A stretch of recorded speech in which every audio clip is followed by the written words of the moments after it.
What's up, guys? It is, as the kids say, hump day. Who's ready? Who's ready for game 2, y'all? I don't know what to expect right here, but let me tell you, I found more hockey fans coming out of the woodworks in the last few weeks than I have in a very long time, and I love it. Everyone is rallying behind a certain team, in my opinion. Let's go. No one wants a repeat. You love a repeat when it's yourself, but no one else. Yeah. Well, I mean, the people who aren't rooting for Montreal, like Leafs fans. I would also, yeah. There's Leafs fans rooting for Montreal. There's like 2 types of Canadians right now.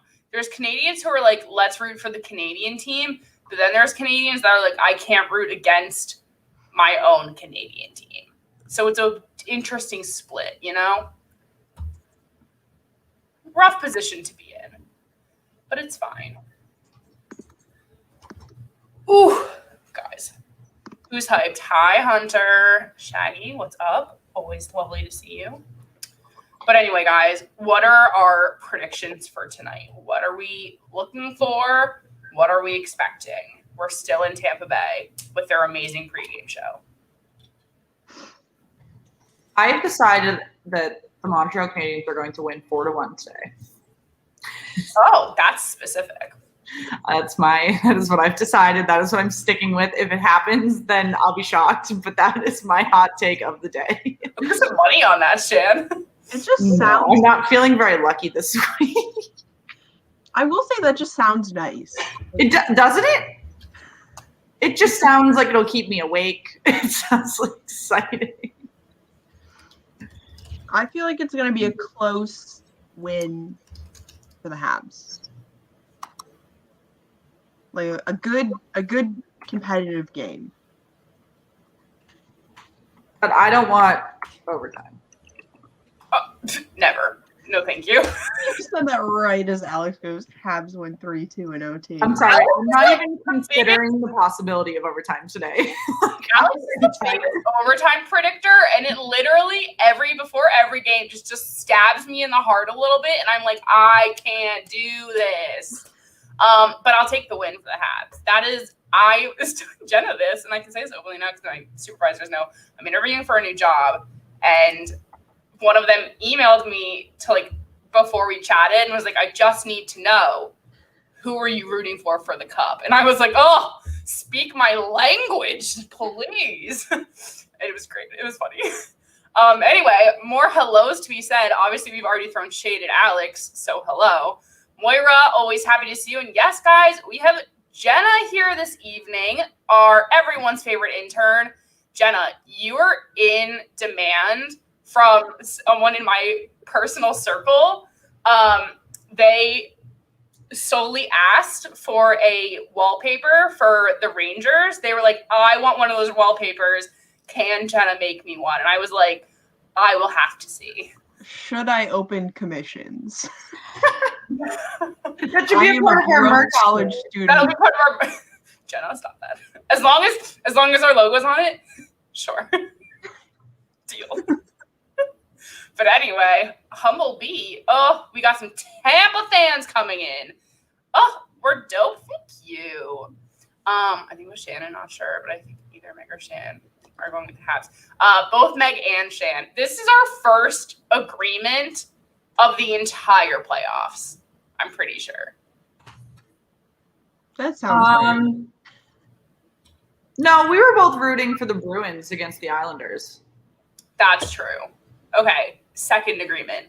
But I would just like to take a moment before this game starts just to settle some tea between Shannon and I. I just have 3 words. Marc-Andre Fleury. Megan, I told you last night. I'm happy. I didn't reply to Shannon last night. I'm happy for you.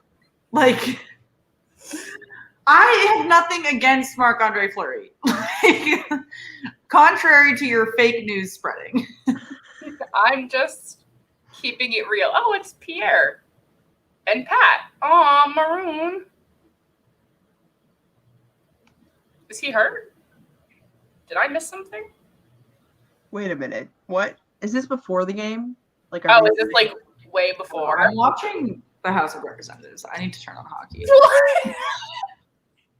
Press your luck is it Say all something more DC than that. I'm watching the House of Representatives. Okay. I was watching Army Rise, and this was what was on when I came out. Guys, I am dancing about that. And actually, fun fact, I was not even paying attention yet. I just I had a really bad day yesterday, and I just kind of took a nap. And I woke up to Alex messaging me that Fleury won it. And I was like refreshing everything, like needing confirmation from a graphic. Like there was nothing in Google News yet. And I was like, I need this soon. Whew. But guys, I was very happy. Shannon and I's feud can end now, even though it was pretty only just me being angry. But it can end now in peace for me. You're welcome. But anyway. Who's excited? I am. The awards last night were so bizarre. I don't know if anyone in the comments watched them, but it was just 30 minutes of the most awkward, forced. I like to think it was just like 30 minutes of Leon and Connor just interacting. Like that's really what it was. What? Just like the format of it? It was because it was like two hosts, but they were like in different locations. And then they gave the players these really awkward scripts to like basically interview who was winning. Like they tried to have past winners. Yeah, like Roger did Flurries. Which like that kind of worked. But then like seeing Leon Draisaitl like pretend he didn't know Connor McDavid for like 30 seconds. Okay. Now that you brought up the Hart Trophy, Jenna. Thank you for bringing it up. First of all, why on God's green earth? But okay. Connor McDavid gets unanimous voting. Are you freaking kidding me? Like but also Brad Marchand was 5th in voting. So for everyone that had bad things to say all season about the love of my life, he is in the Hart Trophy conversation. Yep. Yeah, guys, wait. Chloe just said it. We didn't lose our 700 this time. It stuck. It did stick. They didn't even take one away. I was shocked. I was so happy the next day. So let's keep it moving. Wait, okay. Yes, Shan, continue your rant. I'm ready. It's irritating me. Like, yes, I know Connor McDavid broke records on records, but like unanimous. After their like performance at the latter end of the season, it bothers me. My guess is Andrew will have something to say about this too, so I'm going to throw him in here. Hello. Have something to say about what? Connor McDavid getting unanimous votes. Okay. It's a regular season award, right? Yeah, okay.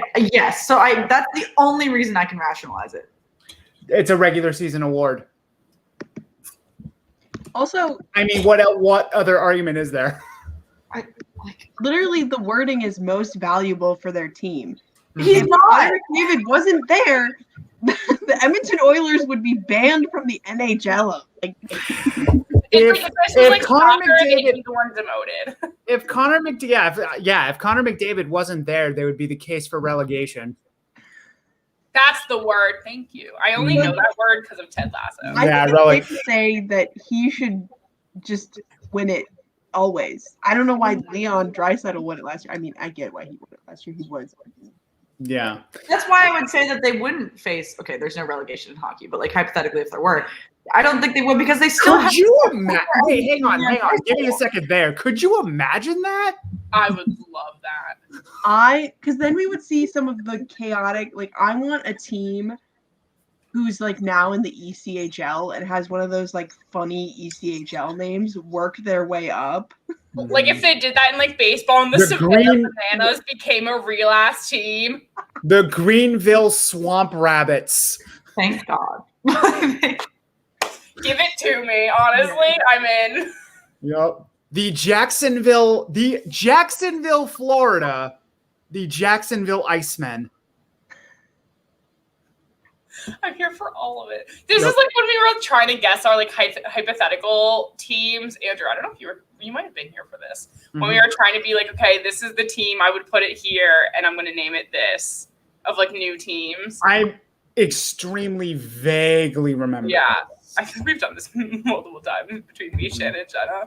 But it's like, this is like us being like the Honolulu Lays, and it's just like they magically become a thing.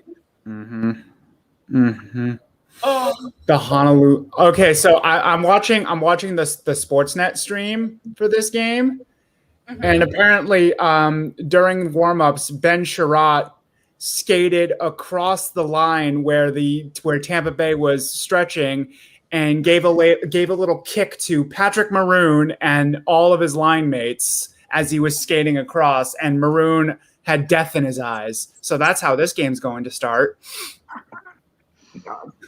I mean, considering how Monday went, I'm not surprised. He's trying to get that psychological advantage. It's gonna be all right. Who's ready to watch a Bruins fan slowly lose the will to live? Oh, it's my favorite. I'm already there. Like, yeah, right. Shannon, who's your Stanley Cup pick? I said the Meteor. I mean, I said it on game one that I actively will never support the Canadiens again. However, I cannot support the Lightning. Meg, I'm sorry in advance, but I was rooting hard for Vegas to get knocked out, and I know. I like Marc-Andre as a person, as a concept, but as like a figure, as this figurine. Yes, I like Marc-Andre Fleury as a concept. I cannot stand the Vegas Golden Knights as a thing. I mean, that's fine. I'll deal. Okay. But guys, so many people have come in the last few minutes. Andrew Graham is back. Obviously, Statman John. We kind of interacted, but didn't say hello. Who else? Donnie, always a Lightning fan coming around. John Larson, it's been a minute. Max is back. Guys, so excited to see some familiar faces here. If you have not already subscribed to the channel, make sure you do that before the game starts so you can all pay attention to what's happening here. Also, side note, this pregame show, my favorite thing. Like, screw the, what's it called, that the Canes do. I don't even remember anymore. Stormfish. Okay, I'm scrolling through the comments here. I need to call attention to Alex's comment about McDavid. McDavid is like a hot cat lady in a studio apartment. Great numbers, but still no rings. What? I live in a studio apartment, but I don't have the actual fuck. Speaking of McDavid's living quarters, have you seen the photos from his house? That man has killed. It literally looks, it's like super modern, just black and white. Like, I feel like if you moved a chair, like you would just get like taken out by security. Like, it looks like no one could possibly live there ever. Like, the bed is just cement. That is straight out of American Psycho. That house is. Is it like some like Christian Grey shit? A little bit. It's more for America. More American Psycho to me. Yeah, it's just like, let me see if I can actually. Like, I'm sure. Yeah, it's just everything is black or white or gray, and everything like. Okay, like in his defense, everything in my apartment is also gray, white. Yes, but Meg, your apartment is not a mansion that makes it look like you've thought about killing a man. No, literally, the photo of his kitchen is the worst thing ever because there's like this center table that has just a million stools on one side that look horrible, and then one dangling LED light or whatever. It's awful. Yeah, there's no absence of light. There's no variation on a theme. It's just sanitarium. Right. The whole thing is a sanitarium. I don't know. I'm kind of into it. Wait, let me share my screen. I feel like this is my vibe. Shannon, did you just say you're kind of into it? I'm for sure into it. Oh my God! Please share your screen. I think I would be too. 100%. Look at this kitchen. Look at this kitchen! Look at that kitchen! That's it. That's exactly it. I'm not into the portraits in this room. No, like No, I think okay, like some of his closet and like the game room kind of stuff, like that's fine. back there. Okay, so that living room's not bad. The one with the fireplace, that's not bad. I like that The section. photo that went But look viral at that is fucking the kitchen. basketball court. I'm interested that he has a basketball court. Also, why is it so sad? Like, couldn't you Basketball put like court? shit up here, like hockey stuff, perhaps? So you. Yeah, like jerseys and things. Also, like, what? This bedroom's a little. There much. isn't even an H in his name. I mean, I think No. these are photos from like That's when it was Hermes. staged or whatever. That's the Hermes H. That's What is- also the guest room. I'm pretty sure this is probably their room. But like, It's a I nice just house, but it know looks like a that filter he's in real never- life. Nailed it, What Alex. desk is he sitting at? What work is he doing? Like nothing, signing his next contract for millions. That shower is also it. Look at that tub. he doesn't Oh, I have to bet you do. decorate it with like photos, or like he doesn't have to Okay. decorate it with like all of his hockey jerseys and whatever. But like at least put up some like personal photos and like I don't know something. It's It was designed by Andrew- his girlfriend. Andrew. It's Connor McDavid's. Oh yeah, those are Connor McDavid's. Yeah. Whose digs are those? I hope mine. My Oh my god. Oh my I God. hope when I move next month, that's what it looks like. Oh, Shannon, where are you moving to? Just That's look what my like it looks like. Oh, okay. game on. I'm so ready. Mm-hmm. Just me saving my down payment for my eventual penthouse that will look like that. Oh my God, you two are. You I two will say, are. like, I definitely favor a lot more colors than that. No, And I I really, Mhm. All my my favorite furniture is is white. like shades of black, brown, white, tan, and like some reds thrown in there. Well, that's more variation of color than that house. can you just imagine being sad at that house? Like it's raining outside. Yes, very everything's easily. in gray. fact. And like, Then I would just submerge myself into that tub and be fine. no, if I had a depressive episode in that house, like that would be the end. Like, No, I would love it. No, Like- my couch is gray. My bedding is gray. All my furniture is white. Otherwise, like this is that's it. wow. I think I need to find new bosses. Mhm. That's a red flag. I didn't know you had That's such official a color, Jenna. Yeah, Our interior I'm, like, designs are problematic. It's fine. I'm literally sitting at my desk and like have all of the colored pencils, markers. Like, I just put my up pens my have wall, to be like, black or blue, or I get stressed out. Yeah. My This- scissors are This looks bad. I don't actually live here, but my stuff on my desk is like clear containers, but then all of my makeup is like color coordinated, and so is my jewelry. Mhm. And then there's like some pink stuff on top, like my jade roller, and like see, that wouldn't even be allowed. By the way, Meg, congrats on on the a new big apartment. house. thank you. I'm very Mhm. excited about it. So it's like an apartment tour. Incidentally, guys, I will give you a little heads up here. I may suddenly lose power. Middlesex County. There's really bad thunderstorms in Massachusetts, aren't there? There are, yes. I also might lose power, but that's Hmm. because the heat wave, we've been urged to not use a lot of power. Brownouts, That was like rolling brownouts. Yep. Yeah, It we was got like very- one of those like emergency phone alerts through the entire city of New York today. There was like a recommendation in Texas. They were like, try and sleep with it at what, like 82? I've done that before because my AC broke last year down the shore because of a storm, Mhm. and it was the worst experience of my life. I have to go to my office tomorrow, and the AC's not on there, and they literally security sent an email and was like, "Just so you know, the entire building's glass, so it's going to be about 85 degrees in there." And I was like, "I cannot be here." Like, Shannon is wearing a dress, and because pants are a no.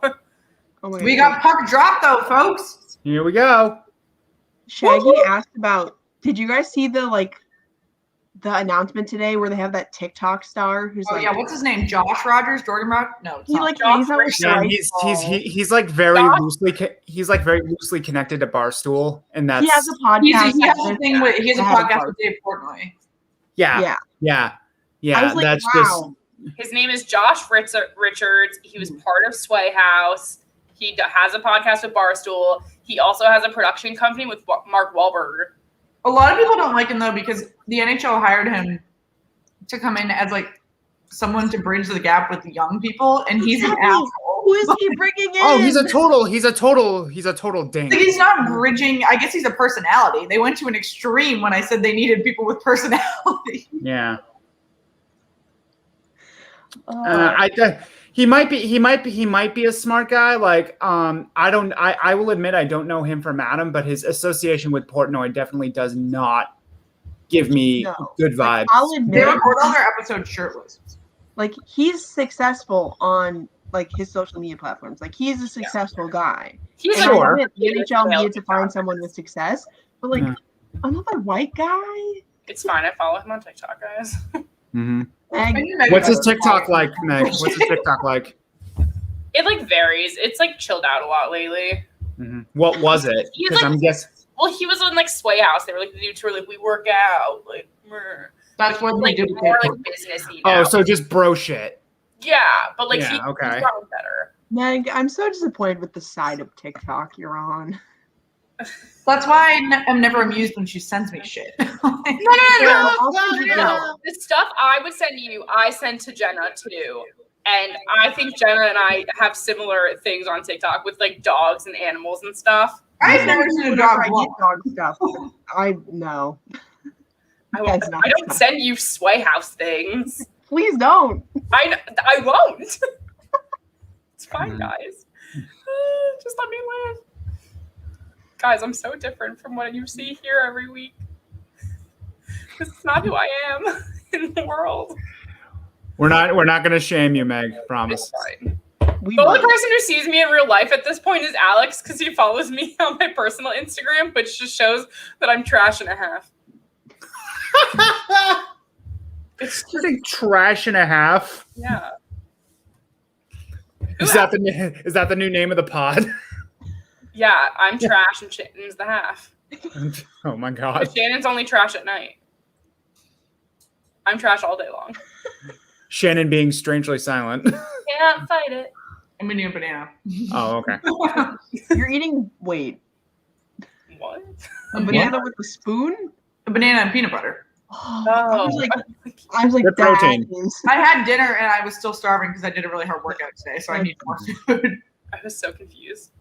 Fun fact. Alex, you're not after- too old for TikTok. One of my I favorite love- TikTokers is 30. Oh no. She's great. After hockey practice, I would always eat peanut butter just in my dorm room. Just Well, in so the this is jar. the problem. Right now, I can't put the jar down even though the banana's gone. Mhm. This is the The last thing is, one. our practices would go super late, so my roommate would be like falling asleep or asleep. So I like accidentally conditioned her to get sleepy when she smells peanut butter.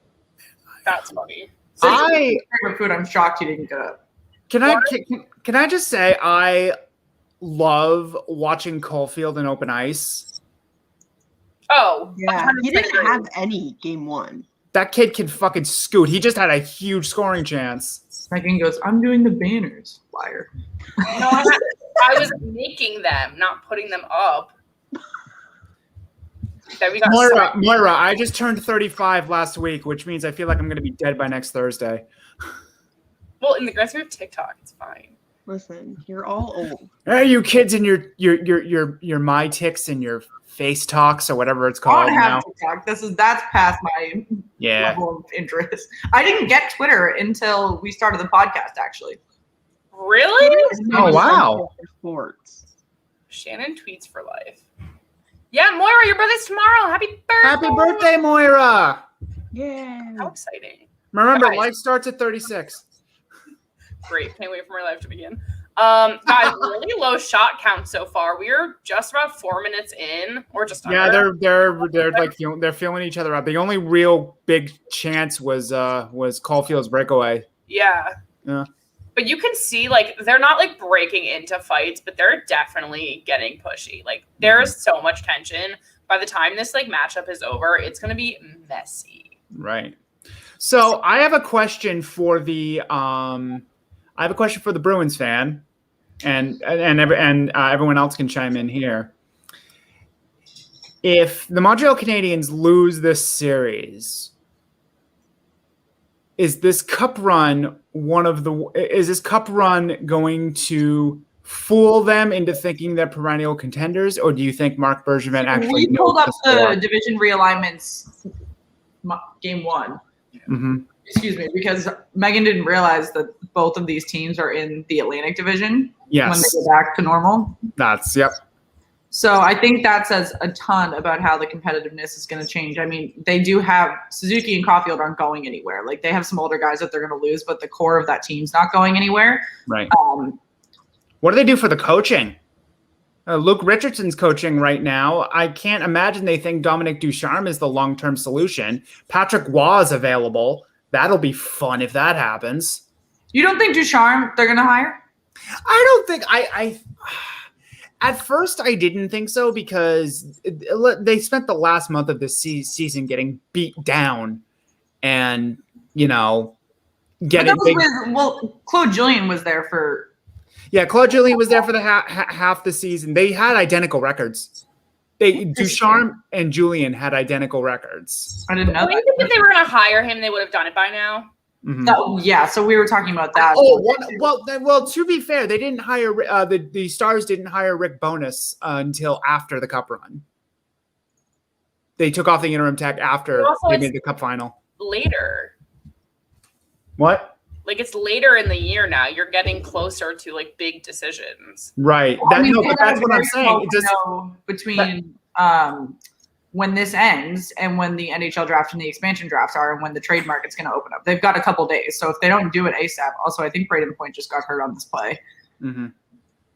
He tripped really awkwardly on the back of the net, and it looks like his ankle is bothering him. That doesn't look good.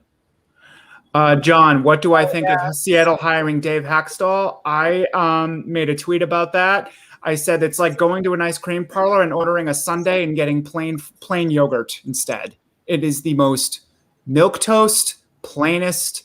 So I said something less, descriptive. Unbelievably just straight line hire that they could have made. And I also just think expansion drafts are such an opportunity for you to hire a coach with personality and like a different type of coach, because you're building your entire roster around what the coach wants. And, hiring Haxtell, he's vanilla, like you said, like he's boring. Yeah. He's an old-fashioned, typical coach. And it didn't really work for him the same way it's worked with other coaches. The Philadelphia Flyers staged a mutiny to get him fired. People forget that. They basically went into Operation Shutdown at the end of his tenure to get him fired. They quit on him. And he could say all the platitudes about how, I learned a lot from my time in Philly. This is going to be different. And they could very well be. Maybe. But this is also a huge challenge. He's going to have to build the entire team dynamic, and he has no, background in doing so. Exactly. Yeah. John, you would have said, Tocchet. I don't know what the fascination is with Rick Tocchet. Rod Brind'Amour, if he was available, which he's not, but if he was available, I would have hired him in a second. I like Brind'Amour as a coach, but Tocchet, another one that I would be like, meh. But Bruce Boudreau is right there. No. You can't hire that man. Wild fan? Yeah. Yeah. Okay. Jenna, what we haven't brought up yet, since you brought up the Minnesota Wild, is Kirill Kaprizov going to be a Wild next week? Yes. Oh, it's just a Russian agent negotiation tactic. Oh, 100%. Where everyone was freaking out. They're screwing with him. First of all, but they tweeted it today, and he's in Serbia on a fishing trip with no internet. What mental tactic are you doing if he's off the grid? That's the most Russian sentence I've ever heard. They're we're trying to get him for availability. He is currently fishing in Serbia. But no, his agent. The Serbians on the American University basketball team were some of my favorites. Let's be real here. And I will say, scary people. The man who leaked the possible stoppage in negotiations, because obviously they're going to have a difference. You know, the Wild want to sign him for a long time, and the player's going to want to have a shorter contract because they know they can get more money when they re-sign. So, like, obviously that's going to happen. But the guy who tweeted out the original thing about there being stopping in talks and that he was in Moscow, in the same city that owns his rights in the KHL, was a guy who used the agent that Kaprizov has was this guy's agent before. Like, it's 100% from the agent as a negotiation tactic to get people worried. Because, you know, Wild fans are going, like, I'll, like, take my arm, take my leg, like, pay him whatever, give him the key to both cities, like, but it's just another negotiation tactic. It took him so long to finally get over to the NHL. There's no way he's going back. He's not going to jet to Russia after 1 year. Like, but the Wild certainly need to fix some things on the roster to make him happy. But so wait a minute. You also think he has that kind of negotiation power, though? Like, yes, he was Rookie of the Year, but he's only, like you said, been in the league for 1 year. Can he, like? I will say he does have some power because he does have his right. Like, he can go to the KHL. Like, not every player who has been in the league for 1 year has this other offer with a bunch of money to play professionally. You know, like, he's also accelerated their rebuild by about 2 years. Yeah, like, he's not a traditional rookie, which is why some people, you know, you debate that with the Calder. But his whole thing, I mean, people are worried, and the Wild definitely need to fix things. Koivu, you know, leaving them, retiring, definitely, like, they don't have centers. They need to fix that. And, like, I think wasn't Marcus Johansson playing top center for a while, and then they realized that he can't play center anymore? Like, it's rough. Yep. Like, the face-offs were brutal last season, and I think Kaprizov has the right to point that out. You know, he needs a good center, but yeah, I think he does have a little bit of clout, but I think ultimately, I think Jenna nailed it. I think this is just them sort of dangling the carrot a little bit. He's not going anywhere. But Jenna, what exactly is the problem with the negotiations? Does Kaprizov not want a long-term deal? Does he only want like a mid-term deal with more money? Like, what's the deal? So he wants short-term so that when he signs again, that then he would have, when he signs, so if he does short-term, then when they're discussing it again, he has more leverage and can ask for more money. Does he want to get walked to UFA, basically? Is that it? While he's still young? I'm thinking it's something like that, which is relatively common with players. I mean, most of the time when you have a player, like, you don't have to deal with this with most rookies. Like, usually they have their rookie year and then they have 1 or 2 more before you're even at the restricted free agent point. So it is a bit of a situation where it's kind of like you're dealing, like, he was a rookie, but he has more credibility than some other rookies. How long did he play at the KHL level before? Like 4 or 5 years? So he's more of a pro than a rookie at this point. Yeah, which is why people were like, oh, should we really be allowing, you know, players over a certain age to get the Calder? But he was a rookie. Yes, keep the rule the way it is. Like, if it's your first year in the NHL, it's your first year in the NHL. Like, people weren't clamoring for that when Panarin won the Calder at 26. I mean, I think they were, 'cause the discussion kind of centers around, should these often Russian players who play in the KHL and then come over, should they be eligible for this? Like, because people think there's an advantage. Okay. A lot to consider here, guys, for sure. I'm just going to sideline into the game really quick. Montreal, I think, is picking up speed here. They are waiting on a delayed penalty. Obviously, you're watching live. You've probably already seen it. Yeah, they're on a penalty now. Yeah. Well, I'm on a delay. But Montreal is really picking up steam here. Like, it was kind of even for a while, like, who had control here. They were pretty tied at shots for a hot second. But I think Montreal's waking the fuck up to try and make a run right here. Mhm. Yeah, but if Tampa Bay is able to score off the slashing penalty by Paul Byron, that's not going to be great for their momentum. Yeah, they absolutely missed Joel Edmondson. A Joel Edmondson cross check to the back of the head. Also, John said it. There's only 6 shots in this first 11 minutes of the game, and 4 for Montreal and 2 for Tampa. Granted, Tampa. Oh, that went wide. Tampa has had 2 power plays. Last 2 minutes too. Mm-hmm. They're clearly starting to wake up, which is nice. Can the Power just go out in the arena and then this series just over? Just Didn't that happen during an NBA game this year? Yeah, the lights flickered. Yeah, Yep. That was funny. Troy, I'm not being sarcastic. We were talking about David Pasternak's son in Game 1. It's a horrible, horrible situation. Yeah. Mm-hmm. Yeah.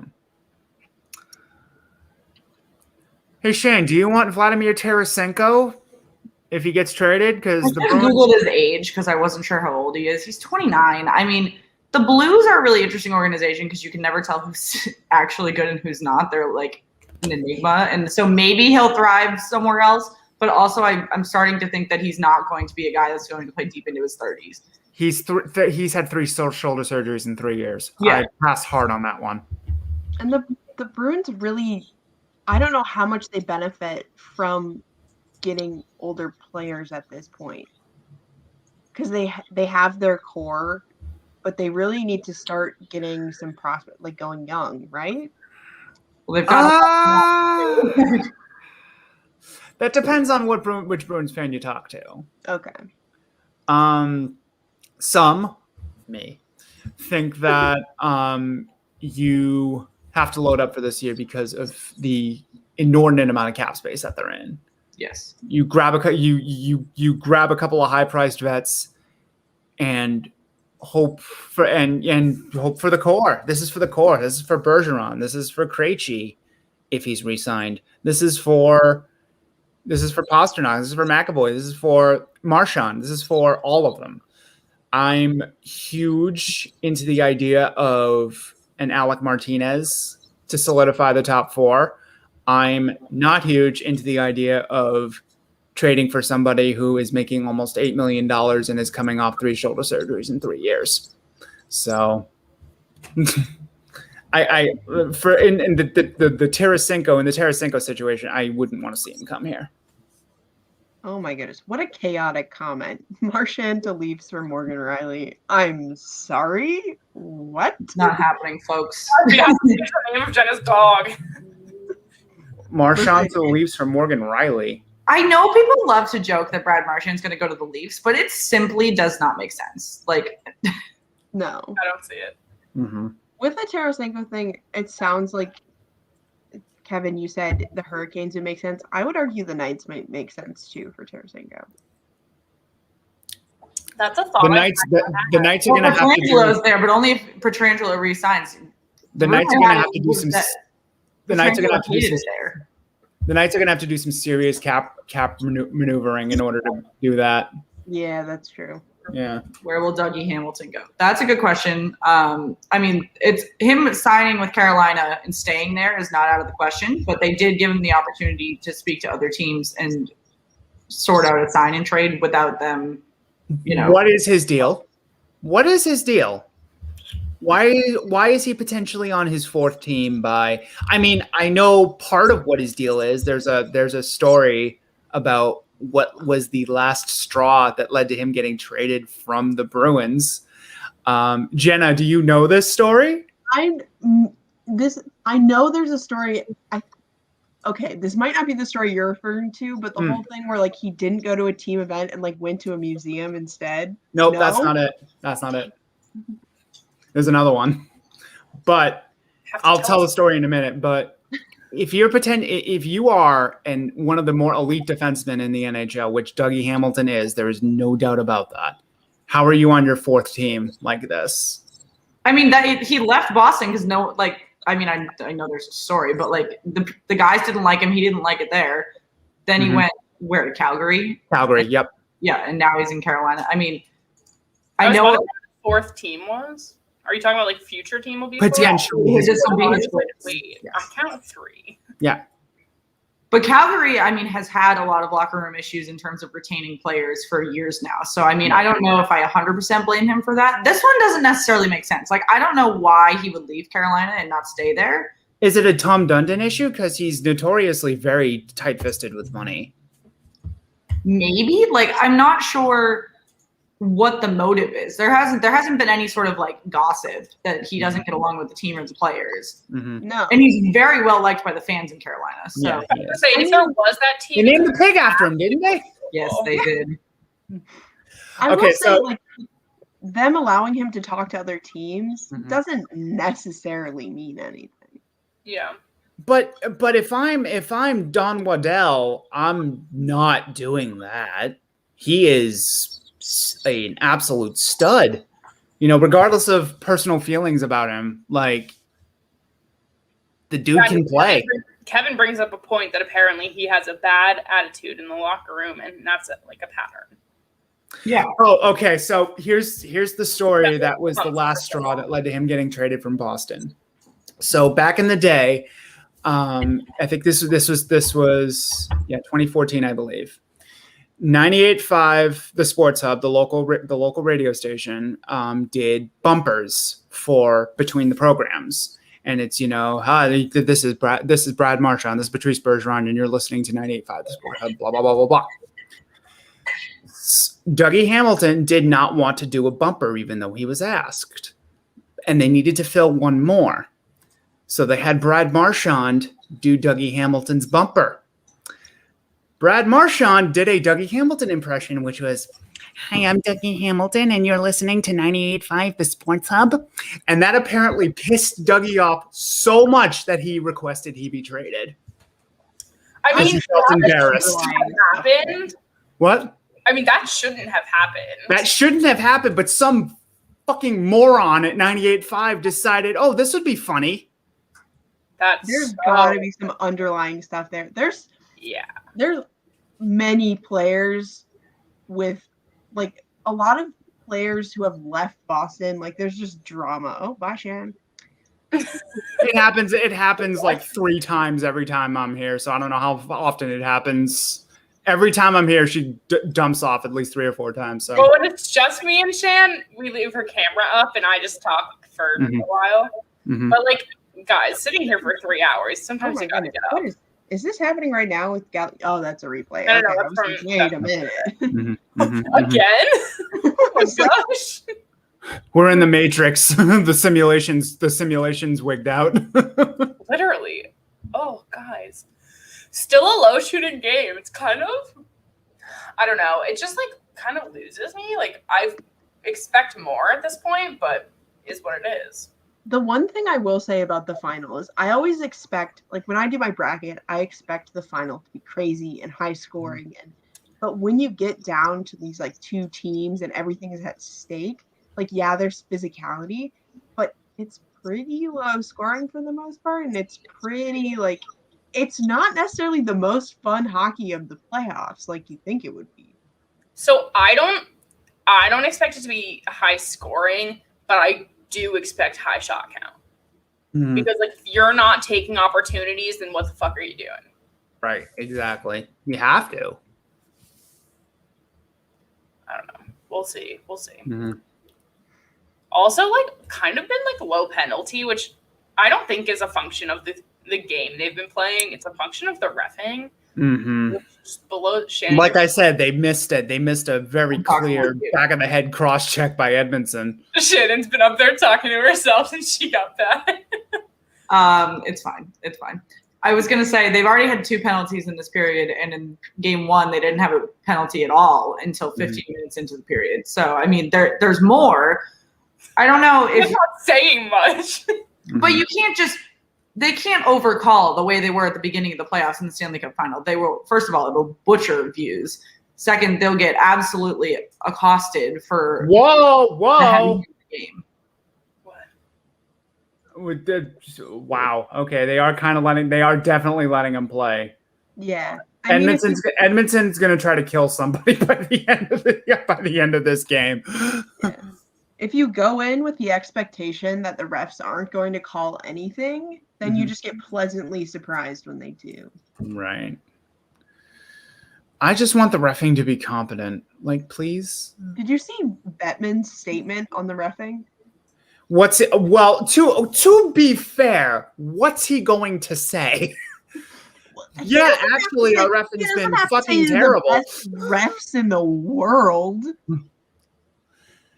I mean, yeah, Like, that was a PR statement and say, I have full faith in our refs in the system that trains them, okay. and you know, like, Yep. and put out some things that maybe make some more transparency in the hiring or training or whatever with the refs. You know, give people something. But you don't have to just say they're the best in the world. Nothing is wrong. It's that everything is fine. Everything is fine while the buildings burn down in the background. Yeah.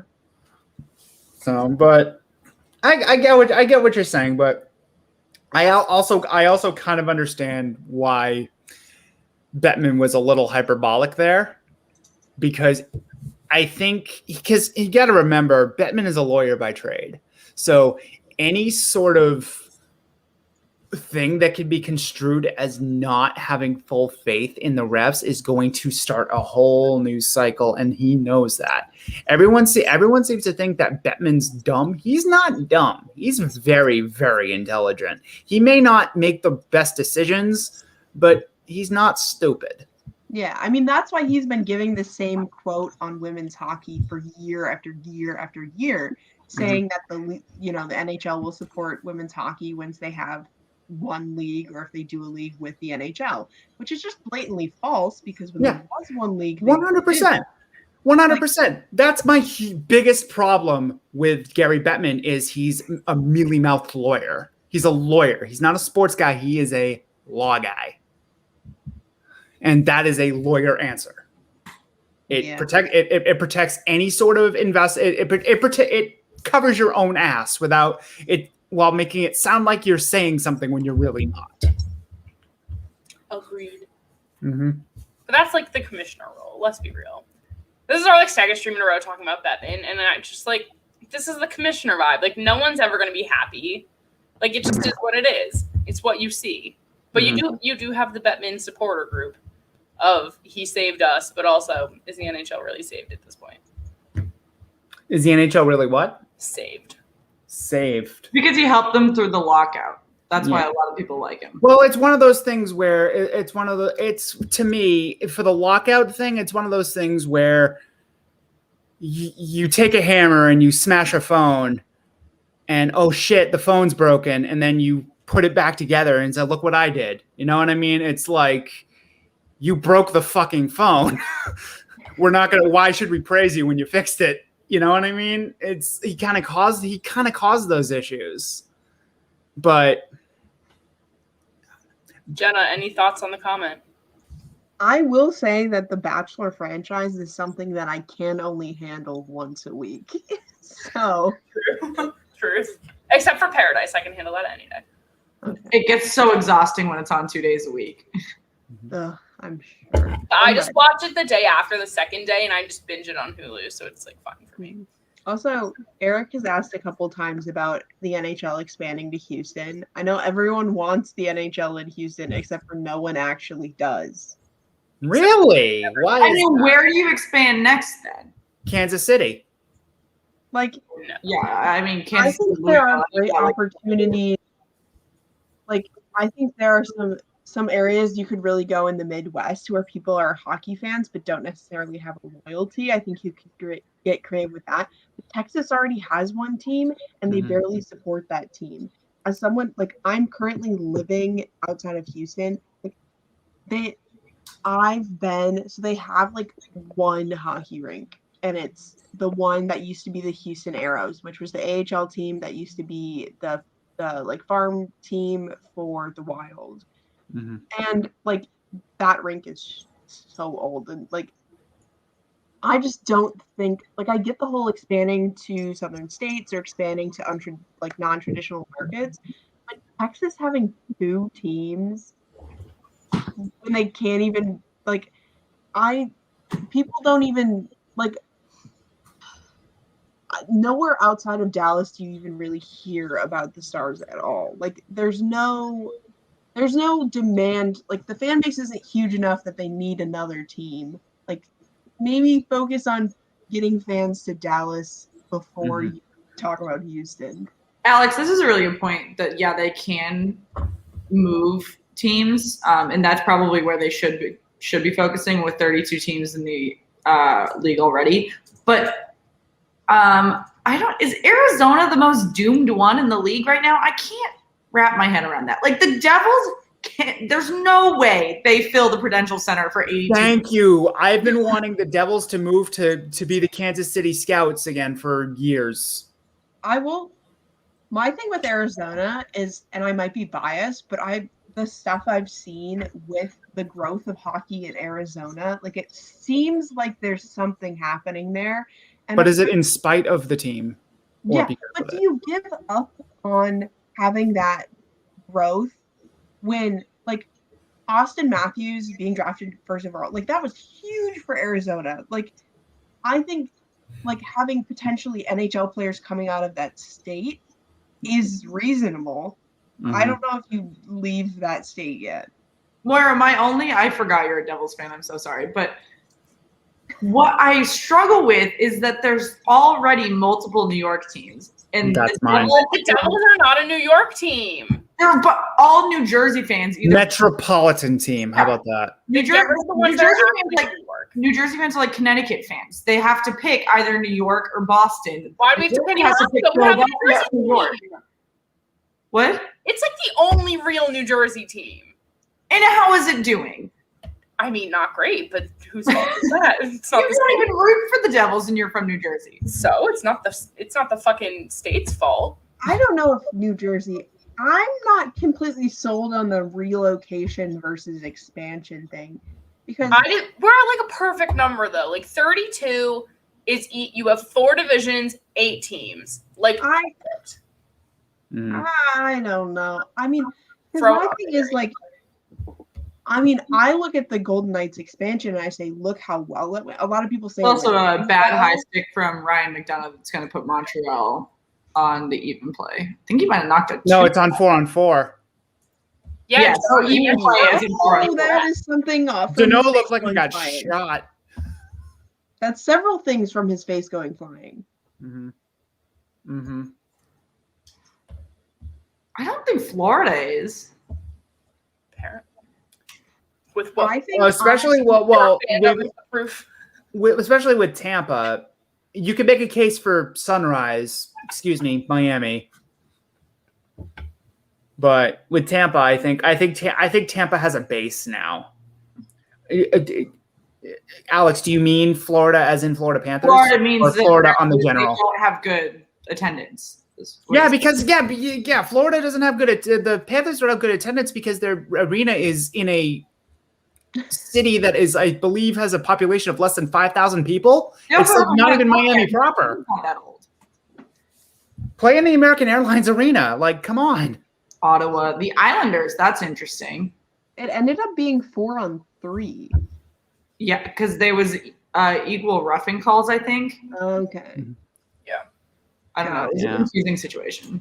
I honestly, we were talking about, expanding the NHL fan base earlier, and how they hired a TikToker like that. No one's really impressed with that, but like maybe we shouldn't be expanding. We shouldn't be relocating. We should just be doing that, but actually like doing a good job. Why don't they do they could do a community of practice or something of all of those people that are successful on social media redesigning jerseys. And try to get fans involved that way. They can do votes. They can, design some of them for purchase. What about hiring a TikToker is making them more money?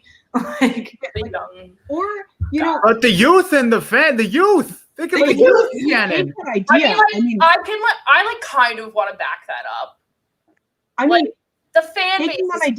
That idea isn't wrong. They just, I think, picked the wrong person for the role. Like, he can be involved with the league. I'm not mad about that. But the role they gave him, I don't think is appropriate for him. Well, yeah. So, I mean, expanding into TikTok is fine. Like, that is where the youth are. However, And I think if you teams want should be to, like- reaching out, especially on a smaller scale, to like local influencers and trying to get them involved with the team. You know, that idea has some grounding with PR and everything.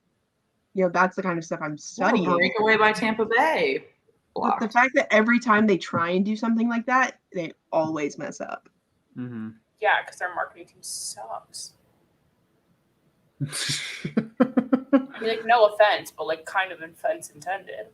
No, it's definitely other sports leagues are way better at marketing themselves and making it appealing to people. There's this whole culture of hockey being this exclusive thing. And some people want it to stay that way when financially it cannot. And you had Also, just so expensive to be a hockey fan. How many? Like, I'll ask you girls this: how many hockey personalities can you name that are players off the top of your head, besides David Pastrnak? That are current players. That are current players right now. What do you? I think PK Subban also counts. Yes. Yeah. So PK Subban, David Pastrnak. Who else?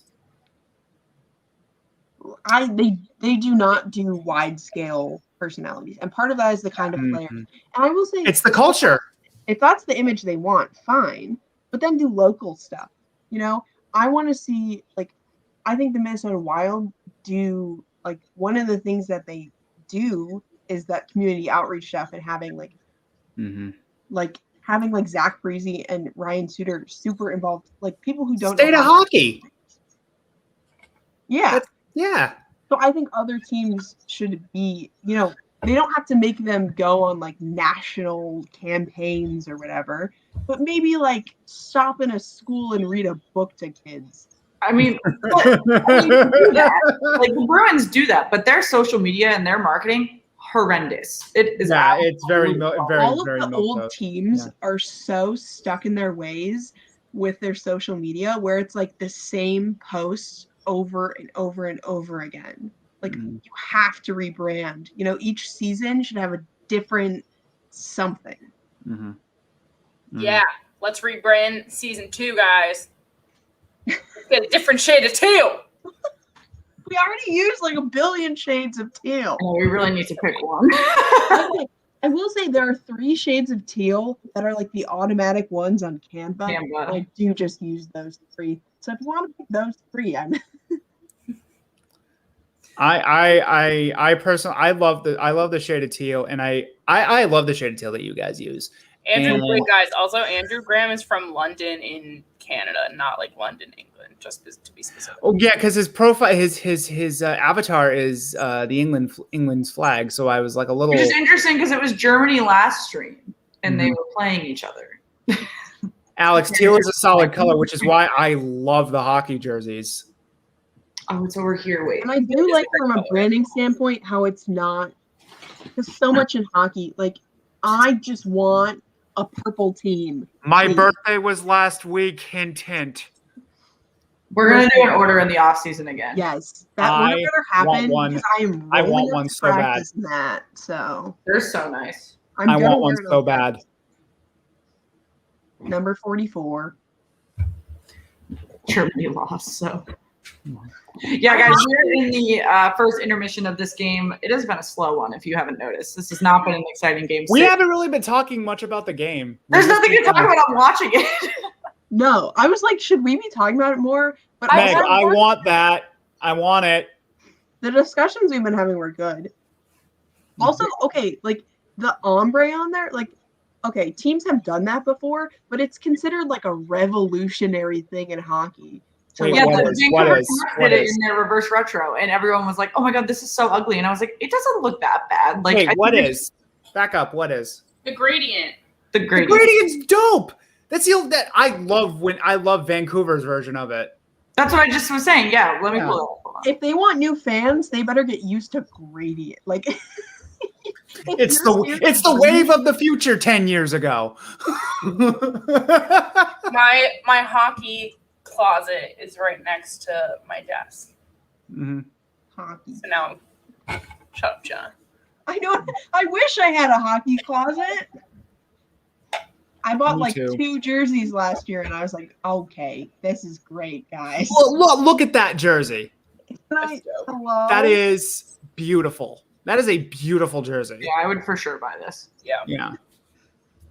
But a lot of people didn't like it. Anyone want to get rid of the banner?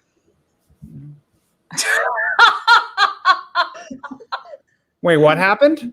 There was a banner up, so we couldn't see Jenna's face when I screen shared. You couldn't see my face. Hello. Buddha there? That was really funny.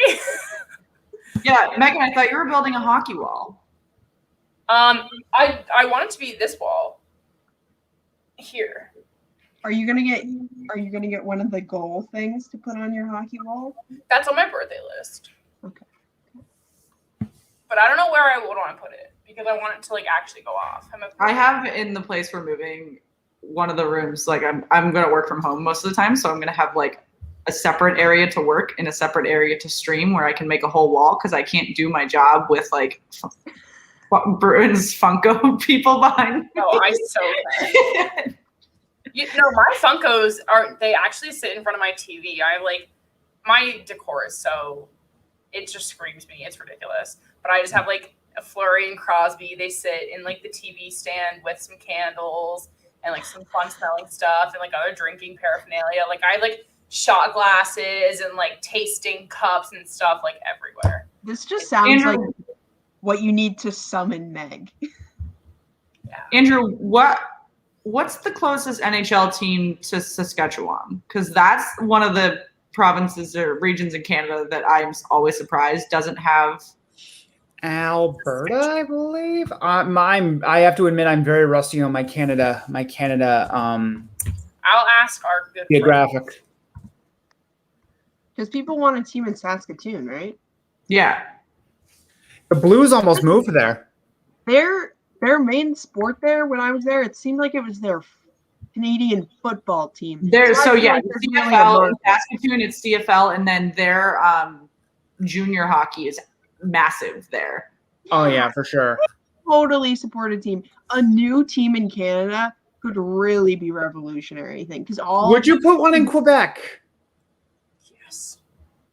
I guess so. And by the way, Canada, Saskatchewan is between Alberta and Manitoba, Winnipeg and Calgary. Yeah, it's just like a weird blank. I feel like every province in Canada should have a team. I just really feel like that would round it out. Mm-hmm. Like I know that might be questionable with some of the like East Coast. They're pretty. Like I'm hot take here, and I'm sorry to anybody who I offend for this. Oh no. I'm not super into the idea of Quebec. I have literally no interest in like another Canadian team, but simply because I don't know about the geography. I asked about Saskatoon because when I interviewed Caleb Dahlgren for his Crossroads book, and we talked about the Broncos and all of that. And Rod Peterson is also located in Saskatchewan, so he talks about their junior hockey quite a bit. I literally just messaged Darren and I was like, "What's closest to you?" They're covering this game live right now. Well, this game is in Tampa. They're in Montreal. They're covering game 3, but they're in Montreal covering it. Yeah, like they'll be there if tomorrow. you look up a map of Canada, like Saskatchewan is just this weird gap where there's no teams, but like a lot of it is farmland. It's like the Saskatchewan is loaded with hockey, though. They have their own. They have their own juniors. They have their own juniors league. They get at least a minor league team in there. Yeah. But like I said, because the Blues ownership was so terrible in the 80s, they came very close. The Blues came very close to moving to Saskatoon. I mean, because my thing is, I think that would have been hilarious. I like Alex's comment. Is there even a direct flight from any major U.S. cities to Saskatoon? I don't think so. But imagine trying to grow the game in the U.S. and then taking a poll of 100 people asking them where Saskatchewan is. No one. Here's the thing, though, is like if you wait. I had a point. No.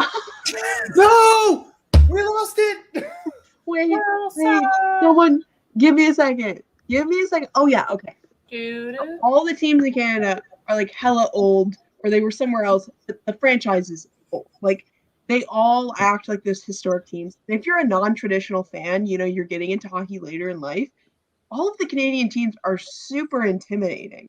Like if we're talking about growing the game, there's lots of people who emigrate to Canada and stuff who it's this whole like Isn't immigrating from hockey It's a culture weird- there. yeah, it's There's a no like I think it new would just team be that so you can cool. Like, display. you look at how the Avalanche and the Kraken have both like designed their logos and their branding and all of that. And you said it. Most of the Canadian teams are very, very traditional in what they do. So you break that mold with a new one, and then either it forces the rest of them to kind of shift and modernize a little, or it brings out a new set of fans in Canada that we wouldn't necessarily have had prior. Yeah, Canada's it tends to promote gatekeeping because birthplace of hockey and all that.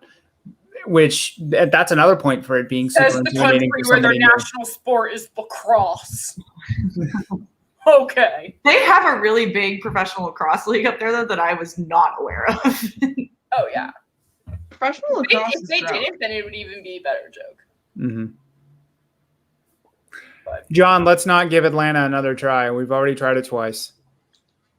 No more Southern hockey teams. Pick the ones we have, and then I'll talk. No, the Flames petered out, and the Thrashers. I couldn't even tell you what happened there. Except for the fact they had one year where they were good. People in like Alabama and Georgia, which I know we have a couple of fans from Alabama, but like most of them do not even know the sport of hockey. Like my boss is from Auburn, and she was like, I can honestly say to you, I've been to one hockey game in my entire life, and it was far in adulthood because there's just none of it there. Like you can't grow a fan base for a sport no one knows about.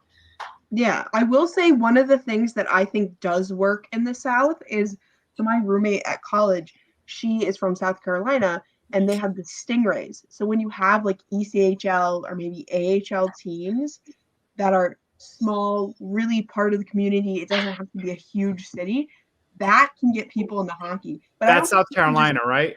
Yes. Yeah. So you can't just jump in with an NHL team and say, go. You'll figure out what icing is. Like, you need some sort of baby step. guys, TLC has officially cut ties with the Duggar family. I saw they cut Counting On. I was freaking out. That's so unrelated to hockey, but I did in my high school like all night party after graduation. They had those so that you didn't go out and drink and like die in the field. Yeah. And, one of the things was John Travolta, you're so bald. Holy fuck. What? It's on TV. He's at the game. But they had like a cash grab thing, and one of the What questions. did he just walk in your house? No, they were like, name 10. Oh, he's so bald. Thank you. They were I like, can't name see it. I have 10 the like Sportsnet 19 screen. I Duggar can't children, see it. and I named all 19, and they were like, "Are you a psychopath?" Wait, Humble Bee, what is the Pierre Maguire drinking game, and why do Shannon and I not play? Is it just drink when you see Pierre Maguire? Oh, well, that's fun. Does it have to do with his appearance? Is it just take a shot every time you just involuntarily blurt out "busted condom"? Oh. Guys, my favorite show in the world ends tonight, and I'm really sad I'm not watching it. Wait, what ends tonight? Isn't it the bold type? Yeah. It's fine. I'll watch it in the morning. Oh, wow. I have so many thoughts in the world today, and I just can't focus on hockey. Anyway, I am hoping the Yeah. second period brings something. Brings hockey. literally, I don't know. anything. I would like a goal. Alex needs at least 2 goals. Shaggy, I'm a grad student at Auburn. I'm not hating on Alabama. I just don't think they need a hockey team. No. Well, they actually did something very smart. They have been trying to grow the scope of Southern hockey through their college team, Alabama Huntsville, and they've been doing that for quite a while. Alex, if you watch it, like, message me tomorrow. Yeah, not now. You're just No joining us. spoilers. No spoilers. We're in the intermission for period 1 between Tampa Bay and Montreal. The game is sitting at 0-0. It is a very boring period 1. So hopefully period 2 is a little more exciting. If you guys have not yet, make sure you subscribe to the channel. Make sure you like the video. We are joined by our intern, Jenna and Andrew from the Short Trip Podcast. One of our favorite guests. Rocket Mortgage Classic. Oh, I don't do golf. I don't want to talk about it. Golf is not something I will consider unless it's Top Golf. I have a jersey closet with 3 Avalanche jerseys and 91 Denver. 91? I'm sorry. Are there that many players? No, on the 19. team? I think. Do you mean 1991 Denver Broncos or literal 91? Like the orange ones with the closet. I'm assuming there's 91 of them. That just seems like, I need more details. you know, in shows when like the character goes into a closet and like there are cartoons, so every outfit is the same. Mm-hmm. Like That's I'm what that just sounds like. imagining that. Yeah. Yeah, like how many does each jersey get worn at least once a year? I have 9 jerseys in my closet. How Alex, it doesn't hit. I do like discs. Can Jam was my shit when that was popular. Game. What? Yeah, he said, "How about disc?" Because I said golf. I also love Can Jam. I have that at the beach. The Broncos have had a lot of different designs, but I do like most of them. 10 Hawks jerseys. You mean Atlanta Hawks, right? Or Blackhawks? Or Blackhawks. I was like, Chicago Wolves jerseys. Oh, I love the Wolves logo. Shaggy, you still haven't asked me when. I'll do your show. Just slide into the DM. I followed you back. Wow, that is a giant cutout of Vasilevsky's head. Where I want it. No. I don't. Did you say where I want it? I want a giant cutout of my head. Of your own head? Mm-hmm. All right. When I was in college, I had a cutout of my best friend's head while she was abroad, and I would take pictures with it. You think she's still here? I like the orange and blue jersey of Denver. I don't remember them that far back. There is multiple numbers, and yes, every jersey has been worn except one. Which one hasn't been worn, and is there a reason? Is it special or the least special? Like, is it autographed? Bumblebee, those are low key one of my favorite hockey jerseys ever. Let me see if I can pronounce or spell that. Spelling is really hard. Guys. They are slick. I love them. I've been slowly working on my. Yeah, right? What did you say? Right? Some of them are kid sizes, so they're a little small. I also really like. I'll pull it up in a second.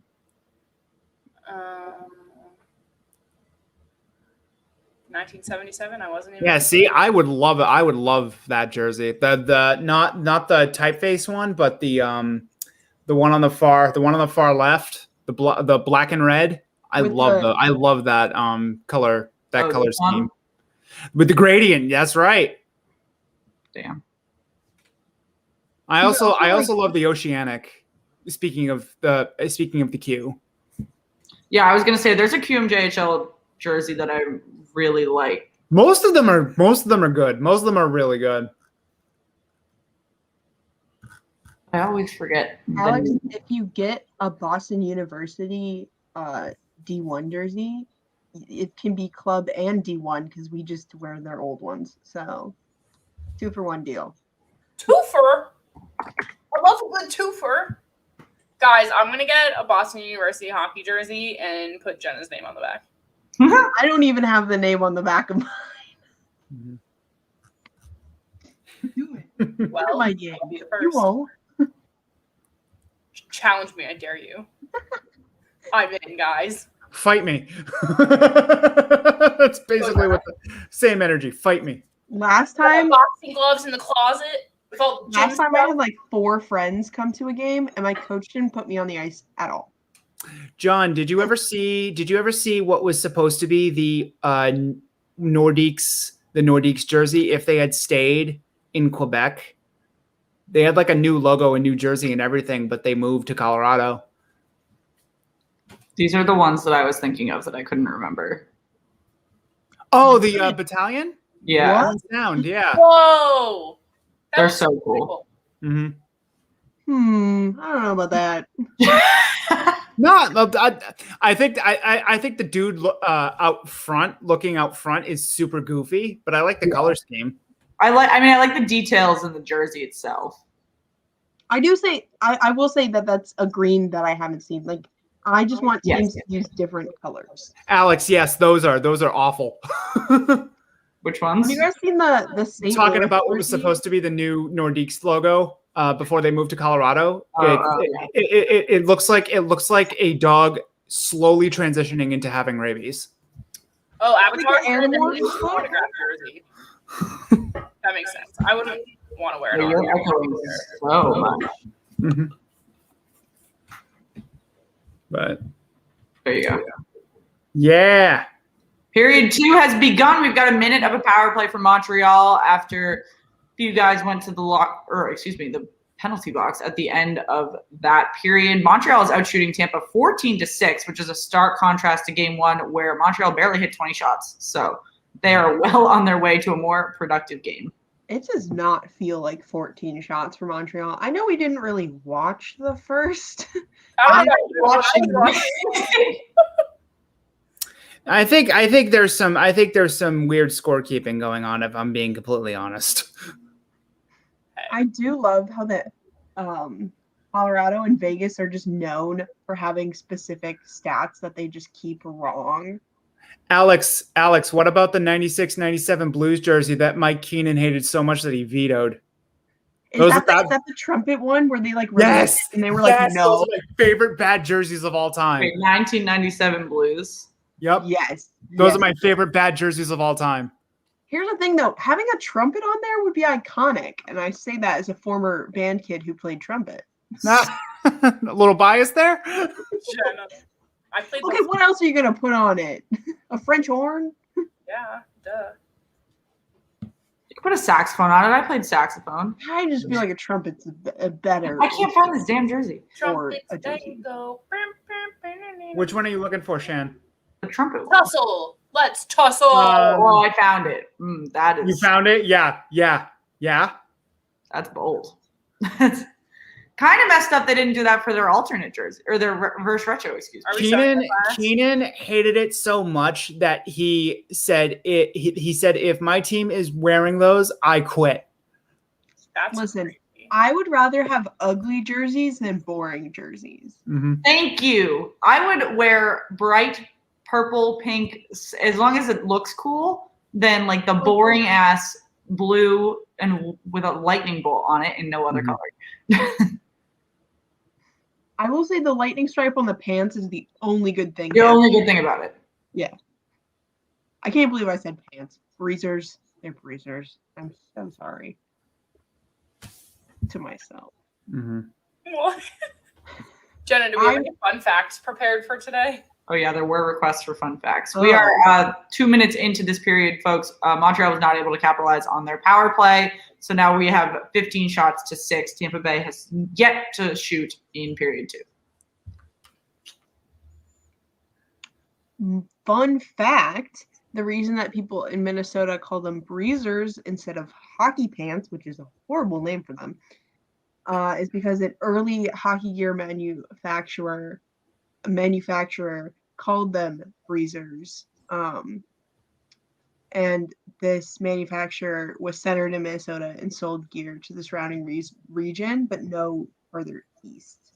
So everyone in Minnesota knew them as breezers, and everywhere else that didn't have that manufacturer did not call them that. But what was the purpose of calling them breezers? They're not breezy. Well, they're not pants. Hockey pants. That just sounds stupid. Well, shorts sounds dumber because you're on ice. So, Hockey and Andrew, shorts. I agree. So Megan knows I don't like the glitter in Vegas's jerseys. However, I do think that the Lightning's jerseys would benefit from that type of accent. Which accent? Like the glitter that the Golden Knight has on their jersey. Oh, yeah. Didn't they kind of have that on their black alternates for a bit? It was a gradient type. Yeah. I want that Yeah. jersey so bad. That is the only Lightning jersey I'll wear. You know Mhm. what would be super cool? If Mhm. the Lightning had jerseys that had like a lightning strike pattern all over, but it was like glow in the dark.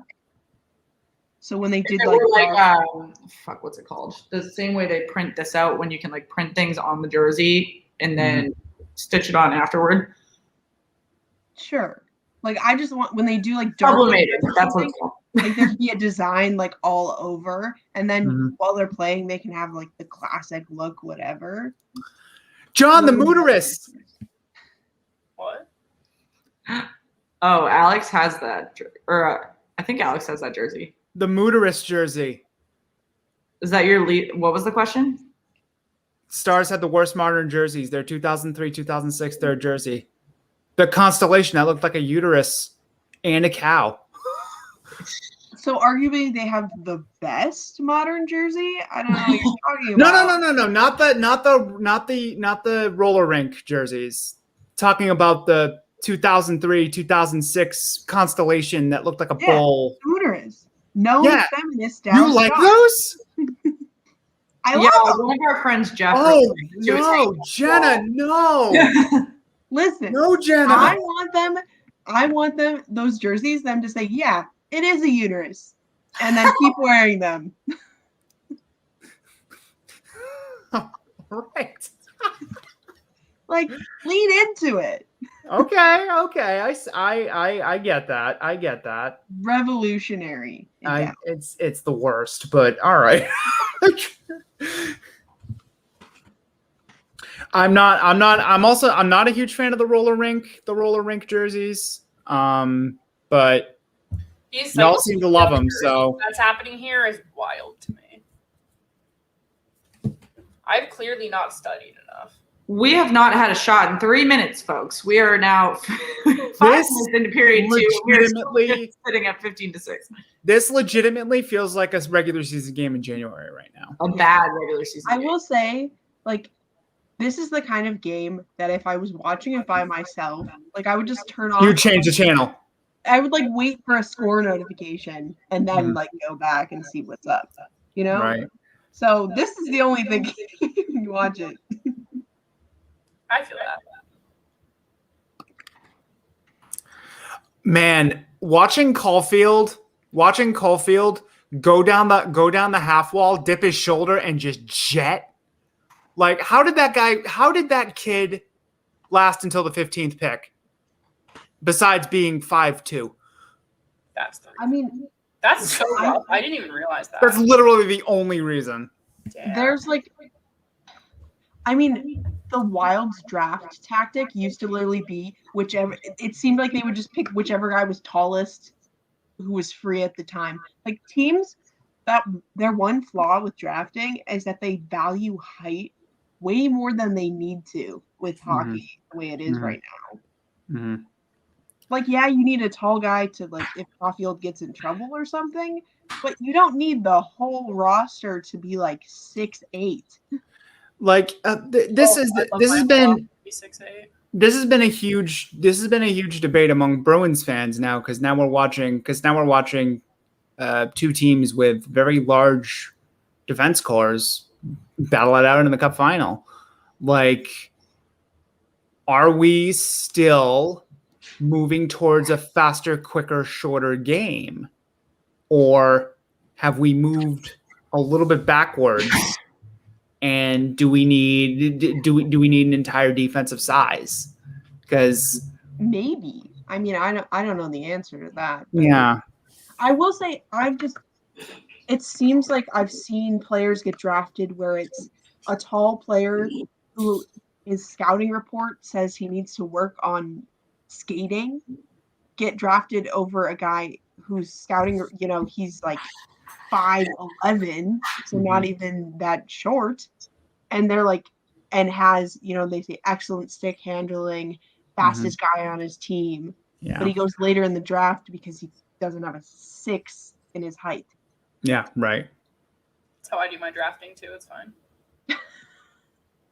It's just I guess I just don't understand the idea of there being just one way to build a team. Yeah. You know? because that makes it boring. Exactly. Like, Right. I really like the games where it's different styles of hockey going against each other. Yeah, for sure. Absolutely. Unstoppable force and movable object. That's what makes this shit fun. Yeah. And I will say, like, I see different styles of teams east to west. Like, I definitely think there's a difference there. But I feel like every GM is trying to create the same team with what they have. Right. Yeah. And it's just a matter of getting the right. I was on mute because my boyfriend was emptying the dishwasher. The Lightning scored.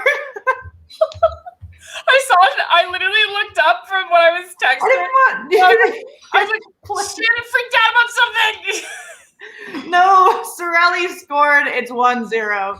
I saw it.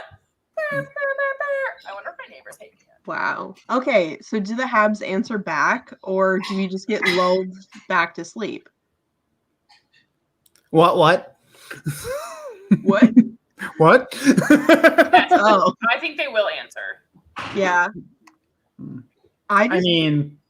Yeah. I will say the thing with the Habs that I'm worried about is they're young players that had so much room and had so much success earlier in the playoffs haven't had that yet. Yeah, they've been kind of quiet. Because I think the Lightning, studied them. No one going into the playoffs was studying Cole Caulfield. You couldn't. Like, what are you going to look at? You had no film on him. Oh. Like, his highlights from Wisconsin, like, that's great, but he's not facing any NHL players. But now they have the tape. Now, looks like that was Ruda's goal. Looks like it was tipped in front. Jan Ruda. But yeah, they officially credit it to Sorelli, but I'll see if they change it. Yeah. Oh.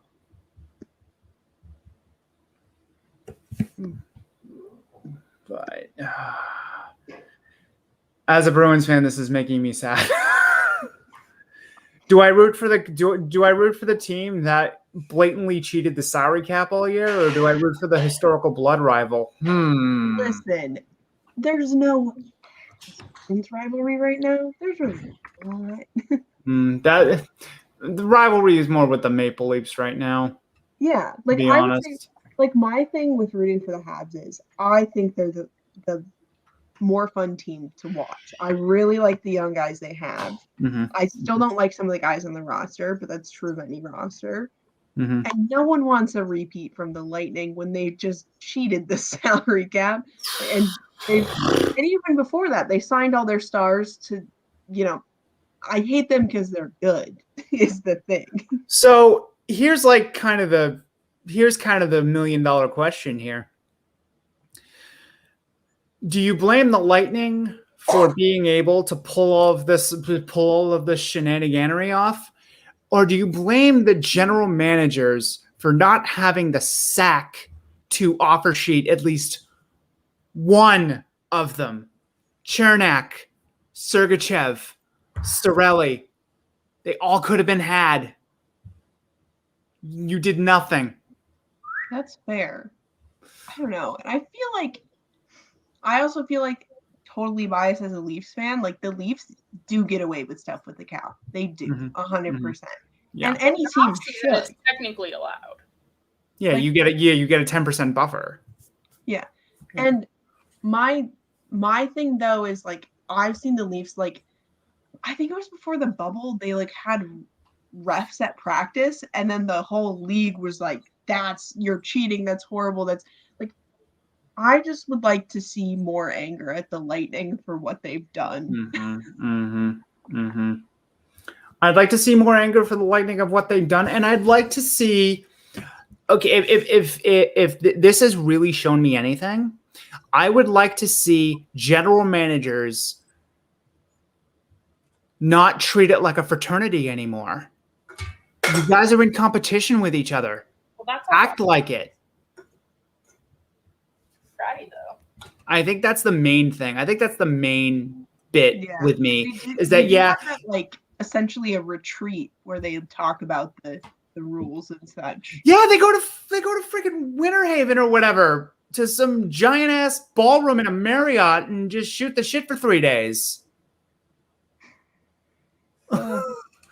So, It's so broken. yeah. Jenny, you just made me think of Big Mouth. You sounded just like one of the moms there. You said it's so broken. I don't know if you've watched Big Mouth. No, I have not. I love that show because I'm a huge. I've rewatched it at least 10 times. I'm a huge fan of John Mulaney and also Nick I Kroll. love John Mulaney. Nick Yes. Kroll's my guy. Yeah, I love Nick. I recently I just got Paramount Plus and I recently binged Kroll Show because I missed it the first time. Want to share That show is low key brilliant. I like that my comment went under the radar. What did you say? I was like, want to share that password? Megan. What? Paramount Plus. Oh, what about Paramount? Yes. What about Paramount Plus? Do you want my password? Is that what you said? Yeah, I'm looking for an account to watch iCarly on. DM me. Ah! DM me. I will. I'll see you Okay. tomorrow. Yeah, DM me. I'll give you a password. I don't care. Yay. Guys, we have 12 minutes remaining in the second period. Tampa did just make it 1-0. However, Montreal is out. Oh, that was a check to the back they didn't call. Montreal is out shooting Tampa 17-8. If you Where haven't are you yet, guys make sure in you where the have it playoffs out will and be make sure called? you subscribe to the channel. Yeah, that. Where are you guys in with how the playoffs should be called? Do you think the playoffs should be called letter to the law, like the regular season, or how do you think that they should be a little more lax, a little more relaxed? Like, what do you think? Is a penalty no matter when it is? I think it should just be consistent. Mm-hmm. I've read this really interesting book called Scorecasting, and it covers all four sports, but it basically goes about like the human aspect of refereeing any game and how, you know, in some situations like the Stanley Cup Final, they're going to call it completely differently because they feel as though they would have an impact on the game. But then there are other scenarios where, you know, you let something go and it ruins the game. And just like the mental and like psychological components of being a referee in those types of situations and how they respond. It's pretty interesting. Right. Interesting. I would say with I know the conversation right now is obviously super focused on the reffing in the playoffs, like as it should be, but I'm not even really ready to talk about that without talking about what needs to be fixed just with refereeing in the regular season. Like, it's always broken. Like, I need some rule changes, some clarification, something more transparency from the league with refereeing, with fines, with that kind of stuff. Because it's bad in the playoffs, but it's bad in the playoffs because it's bad in the regular season. Yeah, they open the door. They open the door to, like, everyone's going to be mad in the playoffs about goaltender interference because they're mad in the regular season about goaltender interference. Because we have no fucking idea because it's called as such a judgment call. If it Andrew makes a good point. If it impedes a scoring chance, but what does that mean? That's completely relative to who's calling the game. There should be a clear, concise rule on what that means, but there isn't. So we're left to be like, he grazed his pad with the back of his skate. Was he able to do his job? Was he able to reset? You know, it's such a weird, convoluted rule because the NHL has allowed it to become that. This season, I do think the playoffs, they suddenly had a switch with what they were calling goaltender interference, which I've not seen them do before, and it was very, very weird. Can you give an example? Because I'm not thinking of one off the top of my head. There was goaltender interference in round 1 with the Wild where it was like they were calling it more of are they in the crease than are they interfering, which is not how I was seeing it called in the regular season. Interesting. Okay. That seems that is a definite that's a definite difference. Yeah. Who is someone? Are they okay? I'm behind. Yeah. Is he? There's no stoppage of play. We're now at 10 minutes remaining in this period. Montreal has been peppering shots on. Oh. Ooh. We had a What? trip on a Montreal player who's down, so I can't tell who it is, but he went Okay. straight into the boards on his back. Right at the back of the play there? Yeah, you'll see. Okay. Oh, not at the back of the play. It looks like Sergachev. That's the second shady trip by Sergachev in this series. Sergachev's been a little pissant in this series. 62 on the Canadiens. Who is that? Lehkonen. Left wing for the Canadiens. Hit the boards pretty hard there. Yeah, that looked bad. That looked really bad. Who's down for the Canadiens? It's who'd you say, Jenna? Yeah, Lehkonen. Arturi Lehkonen. He looks like he's in a lot of pain. I mean, I would be too if I just got crushed into the boards by a bad trip by Sergachev. Mm-hmm. I'd be interested to see, because people have really been talking about the reffing, and people have also been talking about some of the very serious injuries coming out of these playoffs. Like, how, like, is the reffing having an impact on the injuries? Because I know we saw a lot. Wasn't it Tom Wilson who was cross-checking into the back? Panarin was out for the season. Carlo was out for like 10 or 15 games, and then Panarin was out for the rest of the season. Mm-hmm. Yeah, like we kept seeing that. So I'm wondering if the reffing this postseason is impacting the amount of injuries, like what the stats are on that. I mean, it was after the play, so there wasn't a ton the referees could do about it, but like I am shocked that Brendan Gallagher is playing in this game. Yeah. I have to think, though, that those kind of injuries, like some of the plays that happen that lead to injuries, even if they're after the whistle, players are doing those things because they think or know that because there's a different standard after the whistle. Yeah. Right. I miss Yeah, that. because it's like because it's the scrums, it's the scrums going through what is it? The net mouth scrambles, and the pushing and the shoving.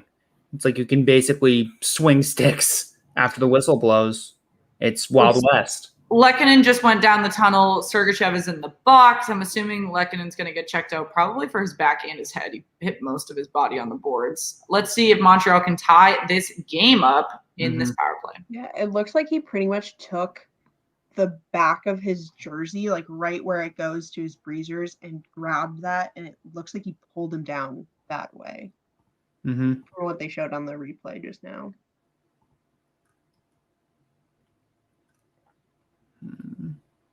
There's something, like, some part of me thinks, like, when a player has to go down the tunnel, so you're just down a player for an unknown amount of time, 2 minutes just doesn't seem like enough for the penalty. Do you think they should? Do you think they should make it like a bleeding double minor? I don't know. Like, I'm just realizing how unfair that could potentially be. Like, they might never get Lehkonen back. Well, it also depends on like the power play itself, right? Like how integral is the player that went down the tunnel? Like if your star power play scorer just went down the tunnel, what's the use of these 2 minutes? Yeah, right.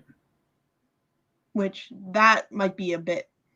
I mean, this all would be hard to factor into the. Right, you can't factor in like the relevance of the player. It's just like when you're looking at the grand scheme of things, like if it's the Bruins and like Brad Marchand goes down the tunnel and doesn't come back for the rest of the game, does that 2 minutes really mean anything? Yeah. Whereas if Chris Wagner goes down the tunnel, is that 2 minutes a lot? We are 30 seconds into this power play. Oh, that's a goal by Montreal!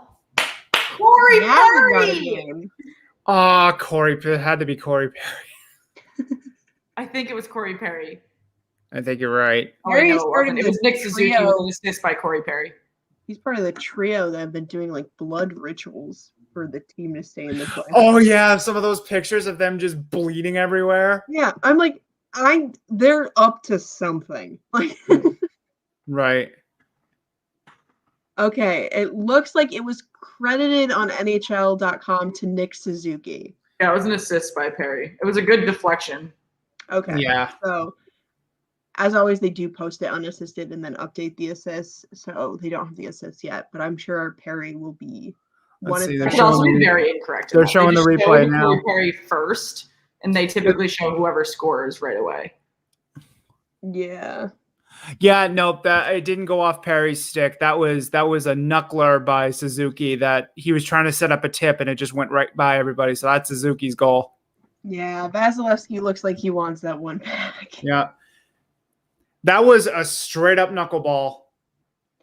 And there we go. We were just talking about how the Canadiens core really hadn't had room, and or not their core, but they're young players hadn't had the room, hadn't had the chances, and now we have Suzuki with a goal. Mm-hmm. Montreal outshooting Tampa Bay 23-8. I'm shocked about that. How do you have 8 in the middle of the second? How? Ask the Bruins for about half their series against the Islanders. Too soon? Oh, I'm fine. No, I'm talking to Shannon. Sorry, Okay, I I was was like- answering. I was I answering. think did you Bruins say? fans need to suffer a little bit more. You guys have it too good over there. Don't make the playoffs one year and then we'll talk. We've already gone through our playoff. We already went through our playoff drought in 2015 and 2016. We've paid our penance. 2 years. Yes, 2 2 years. little years. Yeah. From 2008 to 2021, we've missed the playoffs twice. Yeah, no, try again.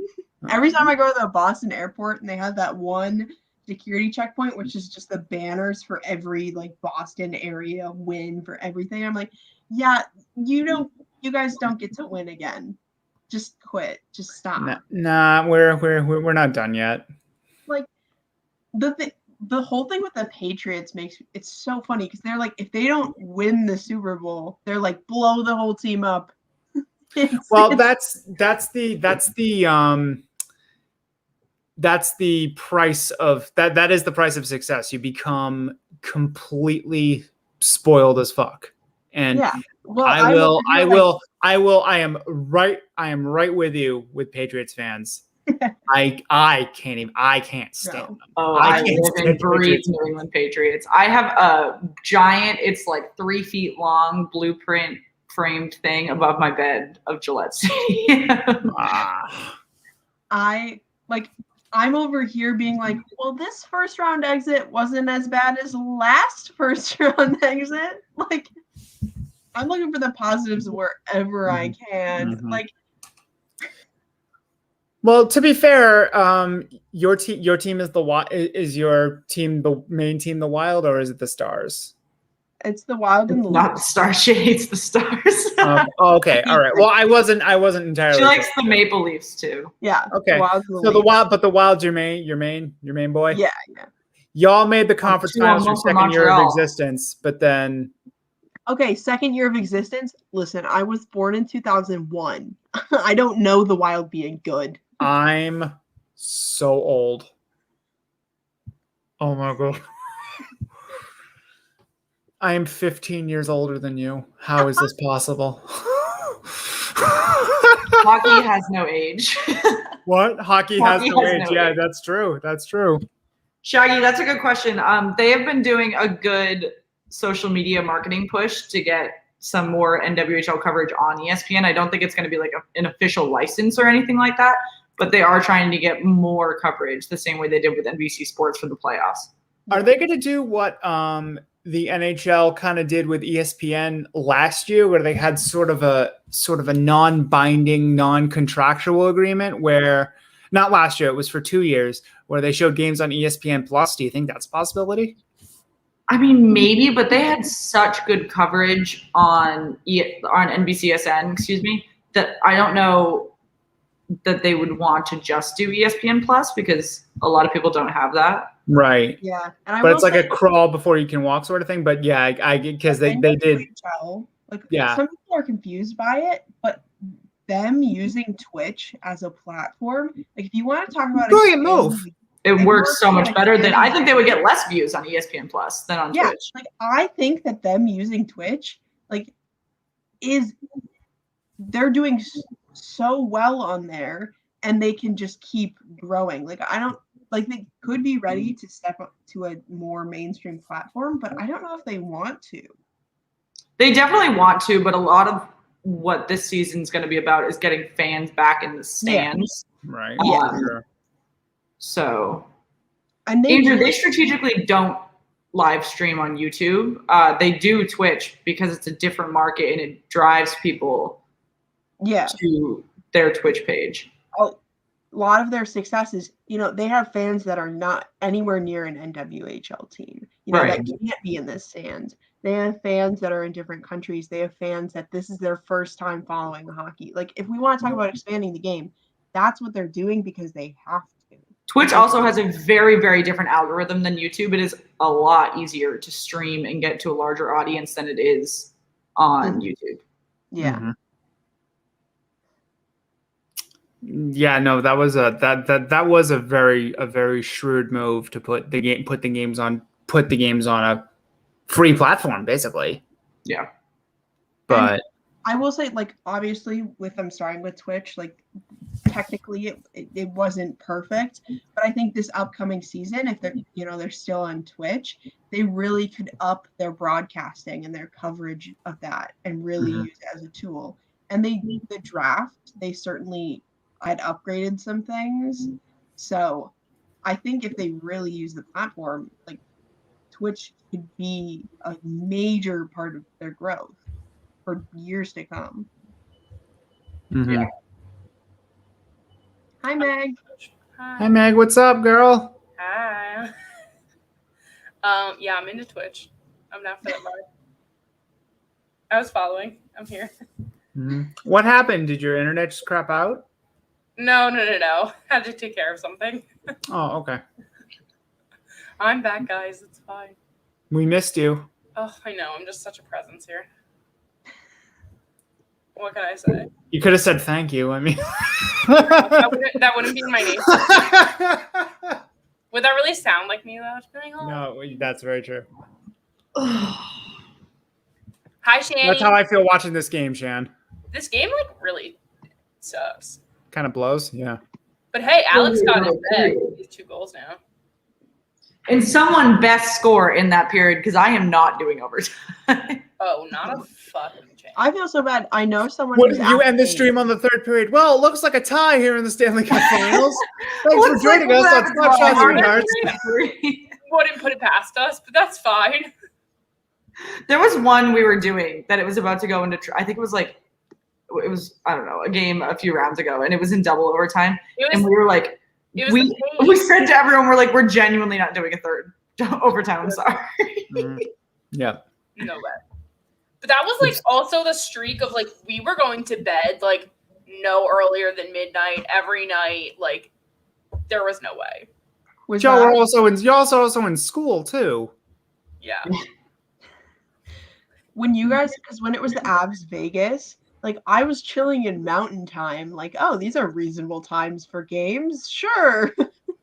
Jenna finishes casually at 10:30, and Shannon and I are it's almost 1 a.m. Mm-hmm. Right. Literally. Just at that point, you tap out. You have to tap out just for your sake. I heard before the playoffs, I would get in that was my, I don't know, experience was getting in bed at 8 o'clock and then I'd watch TV for an hour or 2 and go to sleep. I do not remember what it's like to go to sleep before midnight because I'll get in bed after these and then I'm wide awake. Yeah, because you have to wind because you're doing something. You have to wind down first. Yeah. These tire me out so much. I'm so much more tired after these streams than just on a normal night. I think I go to bed earlier if I stream. Well, I'm tired, but then I'm my brain is too awake. Yeah, because exactly. It's probably because your eyes just got assaulted with blue light for 4 hours. My brain's turned off. Mm-hmm. Yeah. It's the ring light really that gets you. Josh Anderson with a really, really close chance there. Guys, this shot count discrepancy is ridiculous. Is it 27-9? I just feel we've been overwhelmingly, the Canadiens. No, 29-8. Sorry. Yep, 29-8 right now. the Canadiens just have the puck. Like, I don't think the camera has turned to the left in a bit. Just saw a really interesting tweet saying that the Canadiens are playing their perfect game. If they don't win this one, their series is over. That's true. Perfect game, I would see more out of Cole Caulfield. Well, as in their personal perfect game, like how they have to play. Okay, yeah. Guys, I'm in a severe thunderstorm warning. I just had that. It passed. It passed. So.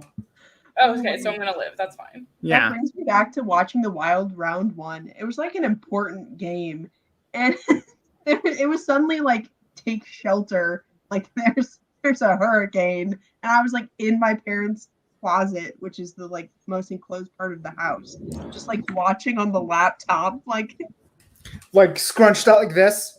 Literally, my dog is like sitting on my lap, and she's not a lap dog; she's a lab because she's afraid of like the loud thunder. Jenna, any size dog can be a lap dog.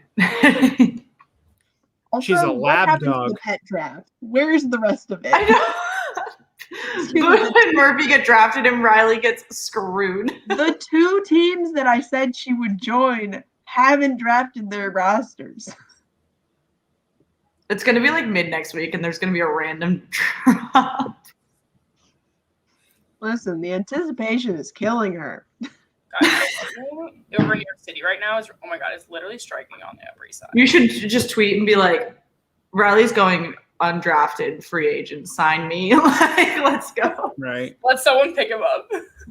Tampa's going to go on a power play with a high sticking call on Montreal. There's 3 minutes and 22 seconds remaining in this period, so we will have about 1:30 after the 2 minutes. I want to see if this is an actual. Yeah, you can't do that. Okay. That's Lightning literally just struck on the Upper East Side. Kid you not, a few blocks from my apartment. Oh, Megan's on her. Does that mean they're going to score? Yeah. What? Does that mean they're going to score on this power play? No, maybe. But Shannon, were you talking about my Lightning map? Yeah. Yeah, I am. I love a good Lightning map. Lightning He tracks it on an app to see how close it is to It's her. called lightningmap.org, and it puts a little dot, and then it goes out, and it shows you when the thunder is going to hit you. Literally, I can see it was on 108th Street, and I'm on 84. Alex, this game has not been fire at all. On our way to a 2-2 game. I think you're trying to will that into existence, aren't you, dude? He is, because he bet on it. Yeah, right. This game has been, as the kids say, fire. This is I really feel- opposite of what the kids 'cause- said. Yeah, I have no idea what the kids say. Is like at this game, he's a huge Lightning fan. And before the game, I like sent him a message. I was like, sounds like it's going to be a really good game. Like, have fun. And I think I cursed it. It's like every time Shannon would say that it was like almost the last game in Nassau Coliseum. They had their last game. Except you didn't say it that day. Because I was at a bar, we weren't streaming. Fun fact, Beauvillier was the last player to score in Nassau Coliseum. That is a fun fact. That's a good one, Jenna. Wouldn't it have been horrible if it wasn't an Islanders player? Mm-hmm. If they lost in overtime in Game 7. There's 30 seconds remaining in this power play. Montreal has done a good job stopping Tampa. They only had, I think, 1 or 2 shots actually on net in this power play. They've cleared it 3 or 4 times now. Tampa just got to double digits in shots. Plan the parade.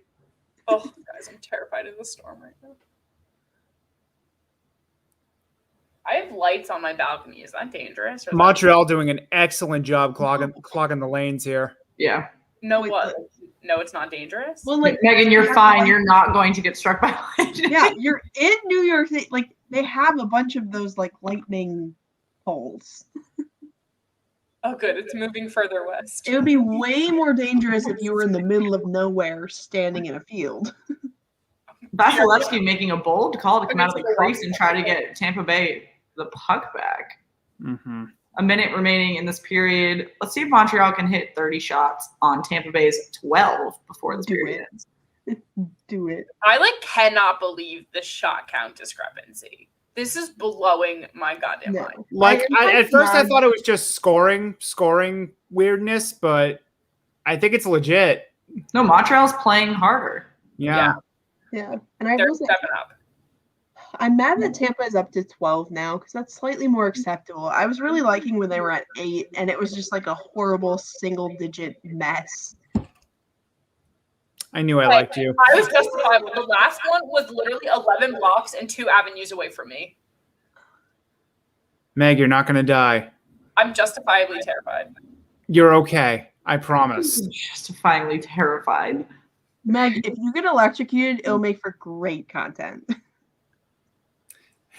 Justifiably terrified. New band name. Guys, 2 blocks on my avenue. Oh my god, that's terrifying.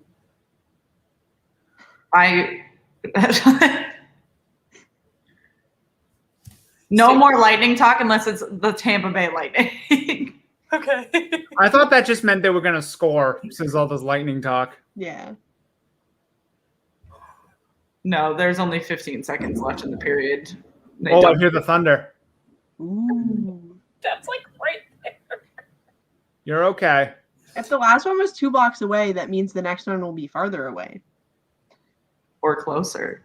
No, It's no, no. that one on my street. With But 0.3 seconds remaining, Blake Coleman gets it over Carey Price's pad. Wow. see, I manifested that. That was such a good goal. I blame you, Meg. I blame your storm. I accept that. Yeah. I really no, hate the that one that Tampa is just up. happened was on my street, but just an avenue over. You're welcome. To the Lightning. Oh, I'm terrified. Okay. Ooh, one just struck in the Jackie Kennedy Onassis Reservoir. That's cool.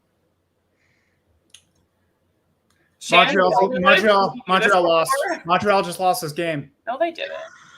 No, I'm serious. Goal like that, that's a backbreaker. Well, Alex called 3-2 Habs. So I give think a goal we with can go to the locker room and 0.3 reset. seconds left. No, actually, it was with 1 second left. excuse me. My point You look at the stands. video. I think the Canadians could come back from that. I think if that happened at the beginning of the third, it would be a lot more dangerous. Because you don't have the time. They now have the 20 minutes to calm down. They absolutely dominated that period and are going into the locker room down 2-1. That is It's a matter gutting. of time until they score. That Like, is it's gutting. I don't know, Jenna. I think worse if it's the start of the third. I will say this. I will recant if they can score within the first 7-8 minutes of That's the a lot period, of fucking time. then sure. But if they don't, this game's over. I was That's expecting the kind of like goal that can kill. 45 seconds, like for 7 or 8 minutes. You know, The that's first surprising. half of the period. That's serious. That's a backbreaking goal, guys. I'm not Series feeling it for over. them. Hand Yeah. out the cup now. Well, maybe not series over because Game 3 in Montreal is going to be wild. And Did they get their appeal to get more fans? the Canadian government had denied their request within the last 10 minutes or so. I'm not surprised. All right. Wow. Yep. Very timely of me. Jenna, you just like foresaw it. You were like, oh yeah, I can sense I was it. like, I feel like the Canadian government is up to something. Yeah, no, they're keeping the cap. I think at 10-5. 10-5, I think the number is something Oh, like that's that. more than I thought it was. I think it's 10-5. If someone can verify that for me. Which, Anyone? honestly, like, a lot of people are going to be mad about that, but with where they're at with, like, vaccines and stuff, like, I don't know. I would be worried about the celebration there. Mm-hmm. I mean, it was bad in Tampa last year. It's coming back, guys. Because they were on boats, but I don't think boats fixes anything. It's 3,500. Okay, where did I hear 10,500? Was that yesterday? I thought I heard 25. yeah? 25. Where did I hear 10,500? Was that what the Lightning It might was have been what they were before? asking for. Maybe, I don't know. Yeah. Maybe. Whatever. But point is, Canada denied the request. Oh, They denied 10,500. Okay, there we go. thanks, Donnie. Thanks, Donnie. The prospect of them potentially winning the cup and then it being like Canada's first in however long, and they aren't supposed to have a parade. Like if it gets to because like the fans outside their stadium have already been like it's already been crazy. Mm-hmm. Like, well, yeah, they fucking rioted after the Vegas win. Yeah, so like it's not parade. gonna be good. Yeah. Give me a boat. Change the graphic. Shut up, Whenever you get close to your mic, it makes the feedback worse. What feedback? No, that was me. My mic is actually kind of shitty. Like I hear us more when you're closer. Mm-hmm. Weird. Haha, I fixed it. You're welcome. I'm great. Oh, wow, guys. I survived my first storm in my new apartment. That is just basically a windowed wall. I'm proud of you, Meg. You did it. Thanks. I just looked at the weather since you were talking about lightning, and I assumed that if it's in Massachusetts and New York, it's going to come this way in like a day. And so tomorrow there is 100% chance of severe thunderstorms when I have to commute to my office, and it is a 25-minute walk from my office to the metro. This storm I have right now is just going out to water. Mm-hmm. Maybe it won't be bad. I can't hold an umbrella up and on the top of a bridge over a highway. So, guys, I will be right back. Okay.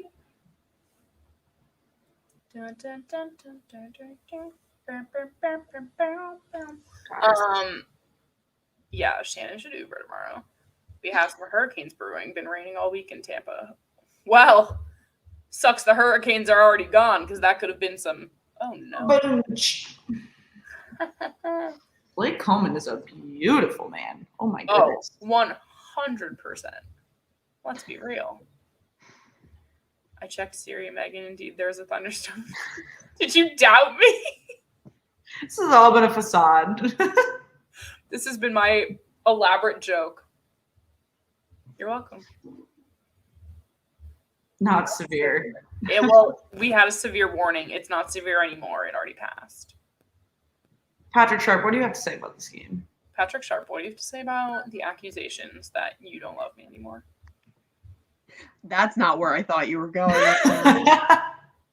What, that he slept with everyone's wives? Nope. Oh, where'd you think I was going? He was on the 2010 team, so there's a lot of people asking why NBC hasn't said anything. Have you not been following that? Nope. Oh boy.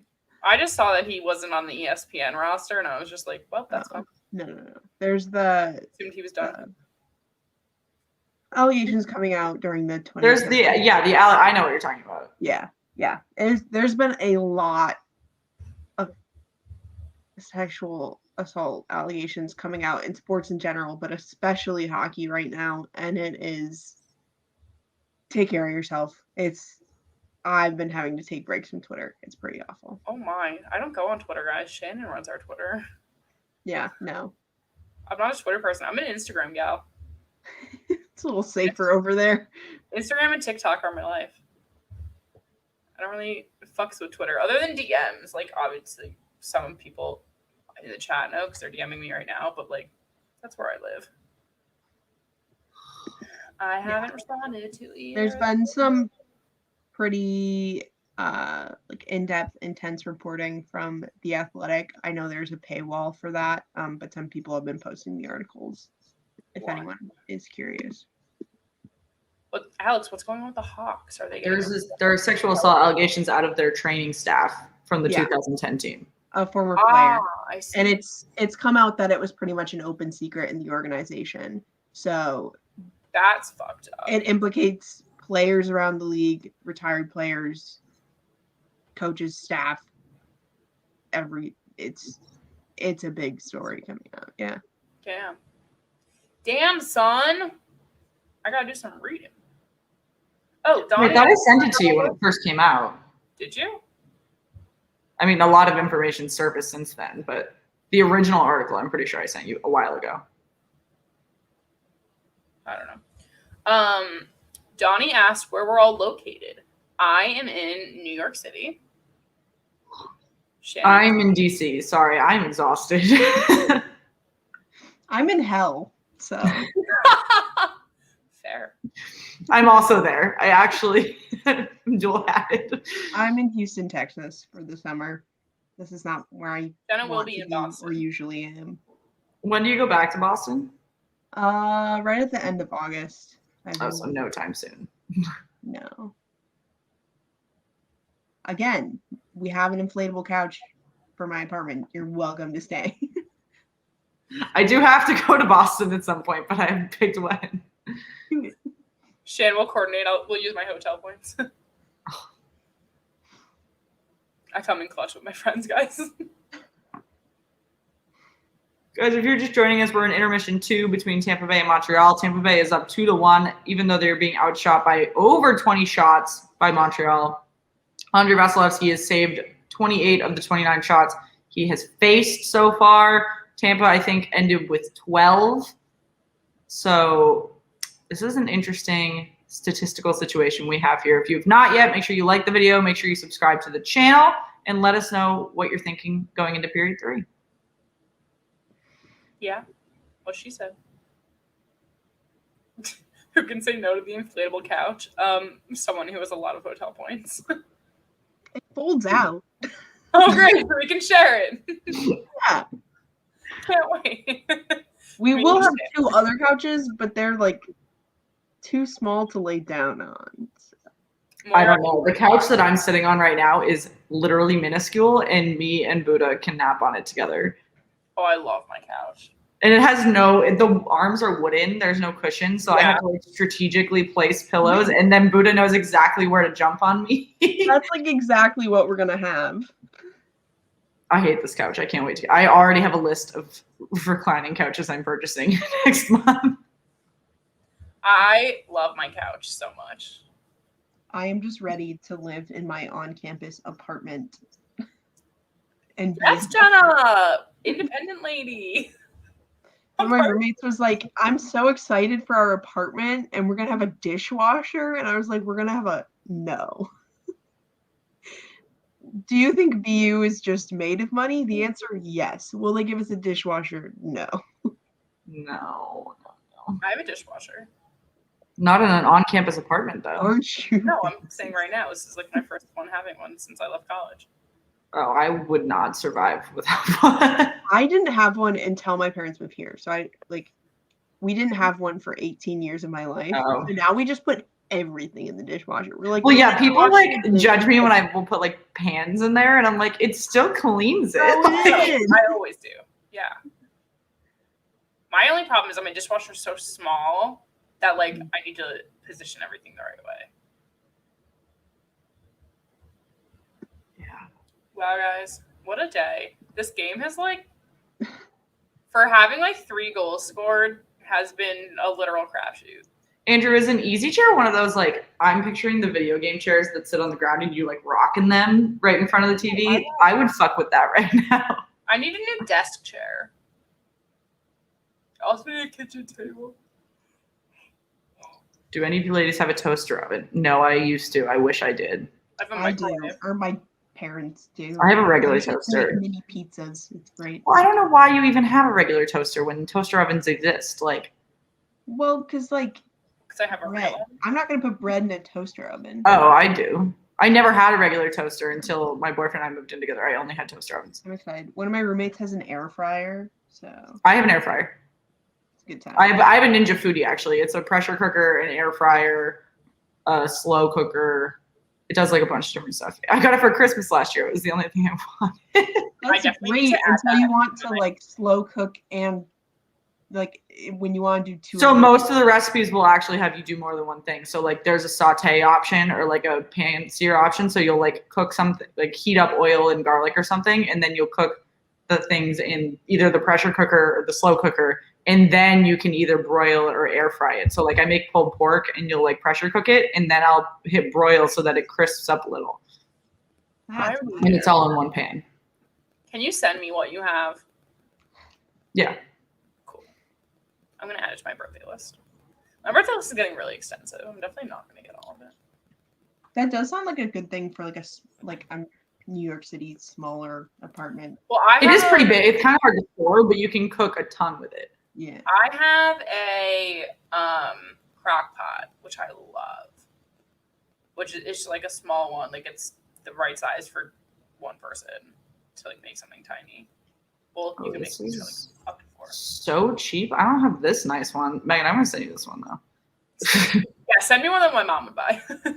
Like this one's way nicer than the one I have. I think mine's 5-in-1. This is 9-in-1. 9-in-1? What are the 9? So one of them's a dehydrator. I thought it was a dehydrator when I got mine, and I bought meat to dehydrate and marinated it, and I pulled the thing out and went to put meat in it and was like, I can't dehydrate this, and had like marinated steak strips. Wait, where are you sending this to me on? I'm just sending it in. Fuck. My computer froze. Okay. I don't know if you were texting or tweeting or whatever. I'll either text it or Slack it, whichever one opens first. Okay. I had the game up on my phone, and my phone just died, and I didn't even notice. I don't know if you can do stir fries and crock pots, because honestly, I've never tried. Because I normally do like anything like veggie related in the oven, and like I like to roast vegetables. That's like my I mean, a stir fry you can just do like on the stovetop. Yeah, you can just use in a pan. Yeah. I am a human. This Pressure this cook, stream air is fryer, getting- air cook, steam, slow cook, yogurt, sear, saute, bake, roast, broil, dehydrate. Those are all your options. Vote. Wait, what is it? Vote. Okay, you got air fry, Oh, she's steam, tiny too. slow cook, yogurt, sear/saute, Wait, yogurt? bake, broil, and dehydrate. What am I yogurting? You can make yogurt, and I've never done it, but you put all the ingredients for yogurt, and it like Oh, it's like those bread things where you just put and then it breads. yeah. Thank you. Well, it's on sale. I know. That's like I think I paid more for my 5-in-1. This intermission is brought to you When I by say I This my mother Kitchen just- Appliances. but- I feel like I just need to wait till I like marry someone and then register for it.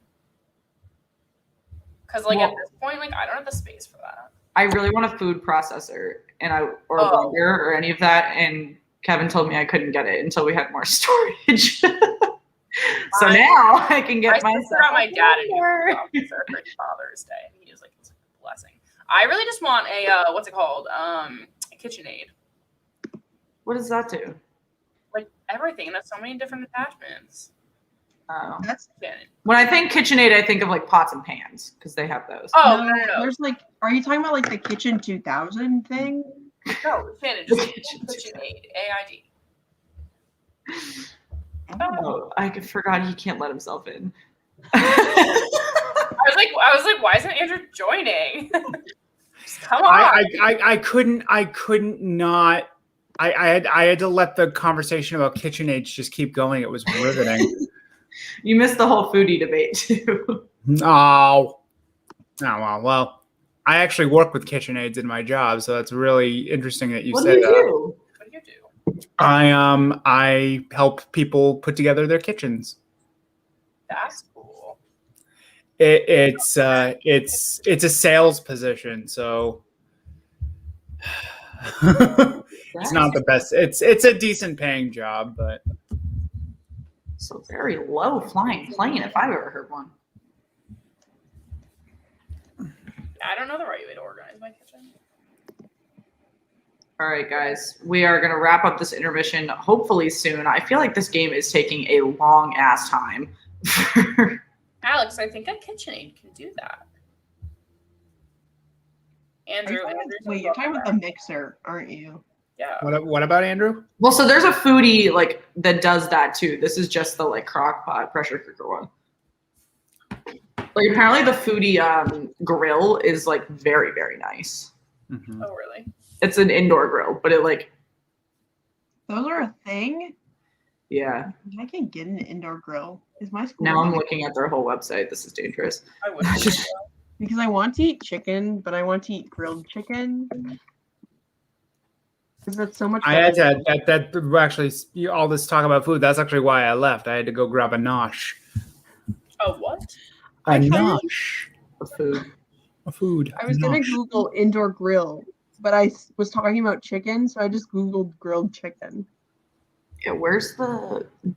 At least you didn't Google indoor chicken. I mean, that's partially what I want. There's one that's usually $100. That's $40. See, the one I'm looking at is $300. Megan, the Lightning has arrived in DC. You're welcome. Oh, want me to track it for you? Oh, this looks so good. No flip required. Oh, yeah, and the thing about this, the indoor grill, is you can tell it if you're cooking like steak. You can just click beef, and it like sets the temperature for you. I like the idea of setting something to beef. Oh yeah, Shan, it was right by the Frederick Douglass Memorial Bridge. No, that's not that close to me. Well, it's not that far from you. No, Alex, that's where the never stop bridge buying collapsed, jerseys. actually, What? last week. That's where that pedestrian bridge collapsed last Oh week. really? Damn. We have puck drop for period 3, folks. If you have not yet, make sure you like the video. Make sure you subscribe to the channel. We are looking forward to these remaining Stanley Cup Final games with all of you. We're looking forward to all of you. I'm not so sure about the Yeah, Stanley no, Cup. the game I can take your take on. You guys are the reason we're here. We're starting this period with 29 shots for Montreal and 13 for Tampa Bay. Let's see if Montreal is going to even this score to reflect their shot count, or if Tampa's going to run away with a 2-0 series lead. All right. I think you've done enough. Love you hard. The Lightning have definitely come out with some pep in their step. Mm-hmm. Oh. Montreal, I can't tell if the Lightning are just playing hot or Montreal's deflated. I would say Montreal is deflated. Yeah, they're slow. They're playing catch up right now. Yeah, that goal was a killer. That goal. I just don't want them to be down 2-0. Mm-hmm. What? Then we're gonna get close to the sweeping time. Stop it. Rooms away, Shannon. What? They're What What am I pushing even me. gonna do? Like, we're gonna be streaming because the only game we're not streaming is Friday, and that's not an elimination game. So once we get to next week and we're streaming, and the freaking Tampa Bay Lightning hoist the cup, and I have to pretend to give a crap on this, like, I'll be drinking. I'm gonna be like, "Okay, good night." Like, We'll start ripping shots. I mean, we can play that drinking game I sent in Discord. Did you look at it? No. Oh, hold on. Shannon, you think I'm on the Discord? I tagged you in it because I knew you weren't gonna look. Let me pull it. I'll share my screen. I don't even have it in. It's not even an app on my home screen anymore. What'd you tag me in? For everyone that hasn't joined our Discord yet, intern Jenna and I are the ones messaging it because Megan is not. Speaking of the Discord, we do have a food channel on there. So if you We do. missed out on our intermission conversation and have great kitchen appliance recommendations, drop them in there. Shannon, Okay. where is it? I'm sharing my screen right now. Got it. Too bad Mr. Grinch has no liquor in her new apartment. I'm gonna have tequila starting tomorrow though. How's that Did shot? you know? Oh, sorry, that's really small. Hold on. It's avail. Okay. Someone mentions Tampa is 17 million over the cap. Okay, we've definitely done that. Braden Point scores a goal, probably. Refs make a bad call. Vegas scores. Pierre McGuire brings up a player's college or hometown. Well, we don't listen. The thing is, we don't watch with sound, so it's a Yeah, that's little. problematic. Announcers mentioned Montreal's veteran fourth line. Maple Leafs fan comments on how this should have been them. That's funny. TS said posts about Cole Caulfield. Submerge your phone in your drink. Vasilevsky makes a ridiculous save, like always. An Islanders fan says they were one game away from this. Camera shows Marc-Andre. Oh, Mark. I just read Mark and just go for Marc-Andre Fleury. That's not what that was. Marc-Andre Bergevin. Yeah, exactly. In a red suit. Why would they show pizza during because they've been eating pizza during their post. Yeah. So it says grab a slice of pizza, then finish your drink. there. And a A broadcaster. broadcaster mentions the hat for the 16th seed butt chug.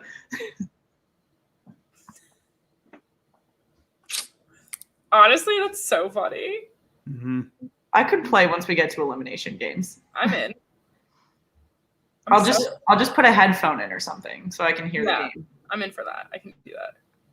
I'm saving this. What? Screenshot. I do have my AirPods ready. Should there be a dramatic call that we need to hear, but so far, no. I also do have have AirPods. It looks like Pierre Maguire is out of. He's not doing inside the glass. Yeah, he's out. Wait, no, he's not ESPN. there. He escaped. No. As in for next year. I'm Oh sorry. yeah. He's I'm one of the sorry. guys that hasn't been picked up yet. He's on the loose. He's Do on you think the list. Do you think TNT is going to pick him up? So I've only heard Wayne Gretzky, and then who else is on to Turner Sports? Like, is that it? Like, they haven't really announced any. I don't think they have. No, I think they've announced a couple of them. I think Albert was another one. Hey, Albert. I mean, NHL Network's also going to have to fill some gaps because a few of them hopped ship to go to ESPN. Yeah, I would love to say that this is the end for Pierre Maguire, but Kenny Albert and Eddie Olczyk. hockey men just come back. Like, they're never done. It's like Kenny Albert and Eddie Olczyk will be the lead play-by-play announcer and color commentator. Wayne Gretzky will be the lead analyst on the studio programming. Darren Pang and Keith Jones will be the secondary commentating team. Anson Carter will also be joining Turner. And Brandon Burke will be the B play-by-play. So that's it so far. So no women. Nope. assholes. Yeah. ESPN was a little. AJ Molesko getting hired for ESPN was huge. I love her. Well, a lot of the women that were in that ESPN announcement, though, already worked for ESPN Fantasy Hockey, and then they just moved over to regular hockey coverage. Well, good. I'm in the minority here. I love Linda Cohn. I love her. I love her doing hockey. There's one play-by-play, since I know Megan and Johnny don't watch basketball. There is one female play-by-play analyst for, I think Doris it's Burke. Yeah, Doris. She is the GOAT. I can't stand her play-by-play though. Like, really? good for her for getting to her. where she is. Like, I will never knock a woman for where they are in sports. However, I cannot stand her play-by-play coverage. Oh, I'll knock a woman in sports if need be. I'll Like, cut it. they're not immune. Yeah. Well, that's what I'm saying. Like, her analysis is so biased that I can't listen to it. Like, Yeah, love Doris which Burke. that is a fair. I think she's criticism. great. What, and it's a fair criticism, and it's fair to say, no, I don't think she's biased. What's not fair is the people who I'm sure say, she's like an older woman. Why is she in this like, role? She get her never off played your professional basketball, whatever. high pitched feminine voice. What is it doing in sports? Like, It's not even high-pitched or feminine. I'm talking, she's like a 65-year-old woman that has a very deep, raspy voice. Okay, I mean, I don't know her, but that's the criticism that you see. Yeah, no, I understand. Well, we can't really. We're not going to be really having that very much longer. Becky Hammond, maybe a head coach in the NBA very, very soon. That's true. Yep. I mean, that won't stop those comments. I can hope. We can hope, man. We can There's hope. also only a couple coaching positions in the NBA open still. So. Mm-hmm. I saw a thing because so there's a big thing in the sports community, women in sports supporting women in sports, like women belong in sports, women supporting women. Like, that's a huge movement. And for the most part, I agree with that message, but it plays into this discussion. Like, I don't have to on all terms support any woman working in sports. No. They could be a horrible person. So I saw this TikTok today, and it was like, it should, instead of women supporting women, it should be women protecting women. And that really resonated with me. And it was talking about in the context of like public harassment, that kind of stuff. But like, I don't have to like them. but No. I'm gonna stand up for them. That's the kind of thing that I think. If it's justifiable. Mhm. Yeah. I'm not standing up for like bullshit, but yeah. Alex Smith, how's your leg? John, I haven't listened to Wayne Gretzky enough to know if he's going to be interesting on TV, but I would err toward no solely because the NHL has an irrational fear of hiring anyone interesting with personality. No, Wayne Gretzky. Analysis. Wayne Gretzky has the personality of dry toast. You could just. He does have a toaster. As long as it's sour. Right now, TNT is in, or Turner Sports, whichever one. There you go. They're in I know one of the competition with ESPN to get views. So if they hire a guy like Wayne Gretzky, that's automatically going to get like OG hockey fans to turn it on, whether he be interesting or not. Yeah. All Yeah. I'm saying is I if think dry it's toast is temporary sourdough, to- you're still going to eat it. I don't know. So it's I like think the- If I were, I'm sorry, what?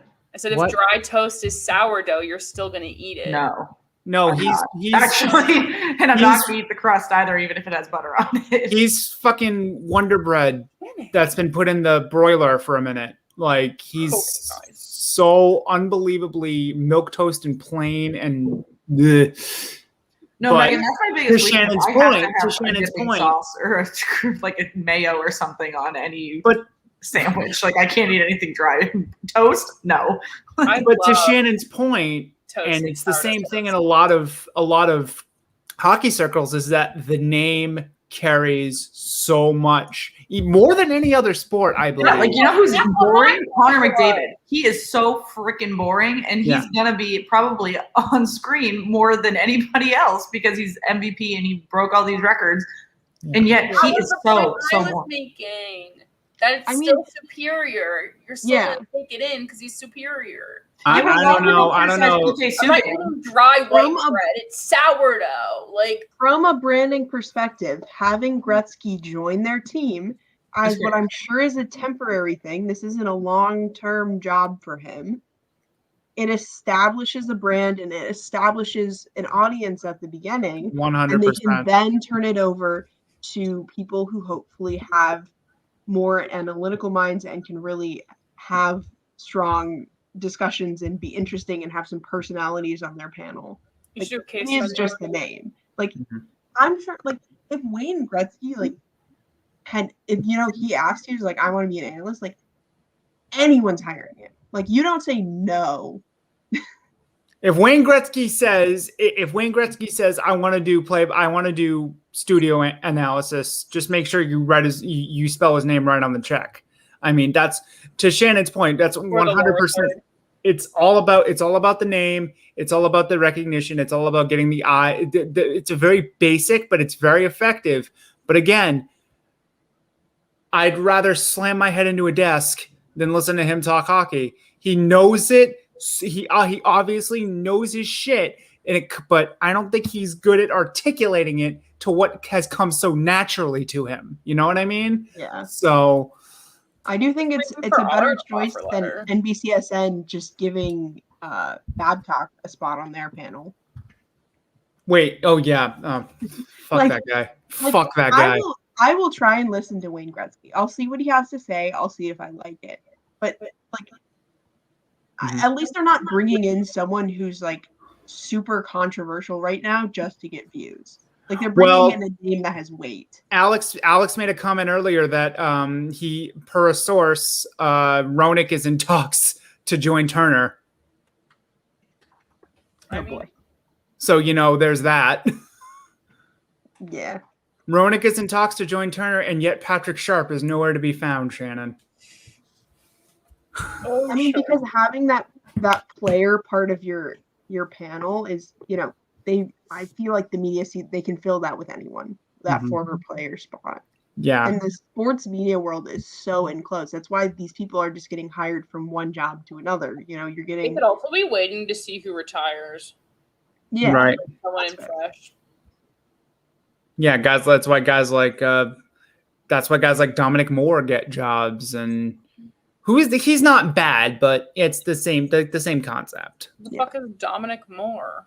The Exactly. most exciting broadcasting news that I've heard You recently. hear that? Now I'm going to sound like Megan. Oh my God, was that you? Was that That was you? my lightning or my thunder. Yeah, Shan, that was in the Anacostia. I'm watching your map. Oh, that's not close to me. No, it's Is it moving my way though? Because the thunder's getting yeah, loud. it's coming north.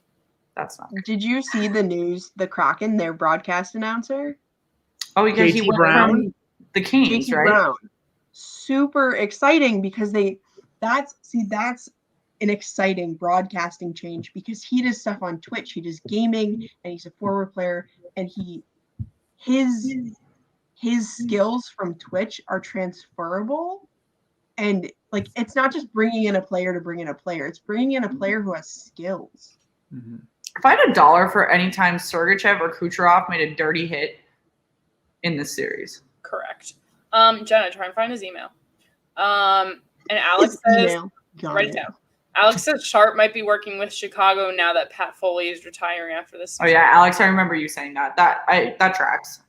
Yeah, I wouldn't be surprised. We don't know that he didn't have an offer and turn it down, Like we don't know how this played out. The Kraken's broadcast team being John Forsland and JT Brown is... Yeah, John Forsland was who I was thinking of when you said that. Yeah. John Forsland's great too. It's just a surprise move. Yeah. Like, I mean, they did so much better with their broadcasting team than they did their coach. Like, I want to watch Kraken games, and I want to look for the local broadcast when I watch, because I'm just excited about it, which is more than I can say for any of the other announcements coming out of the NHL. Yeah, for sure. Oh, guys, what do we foresee happening in these next 10 minutes? A whole lot of nothing or a whole lot of something?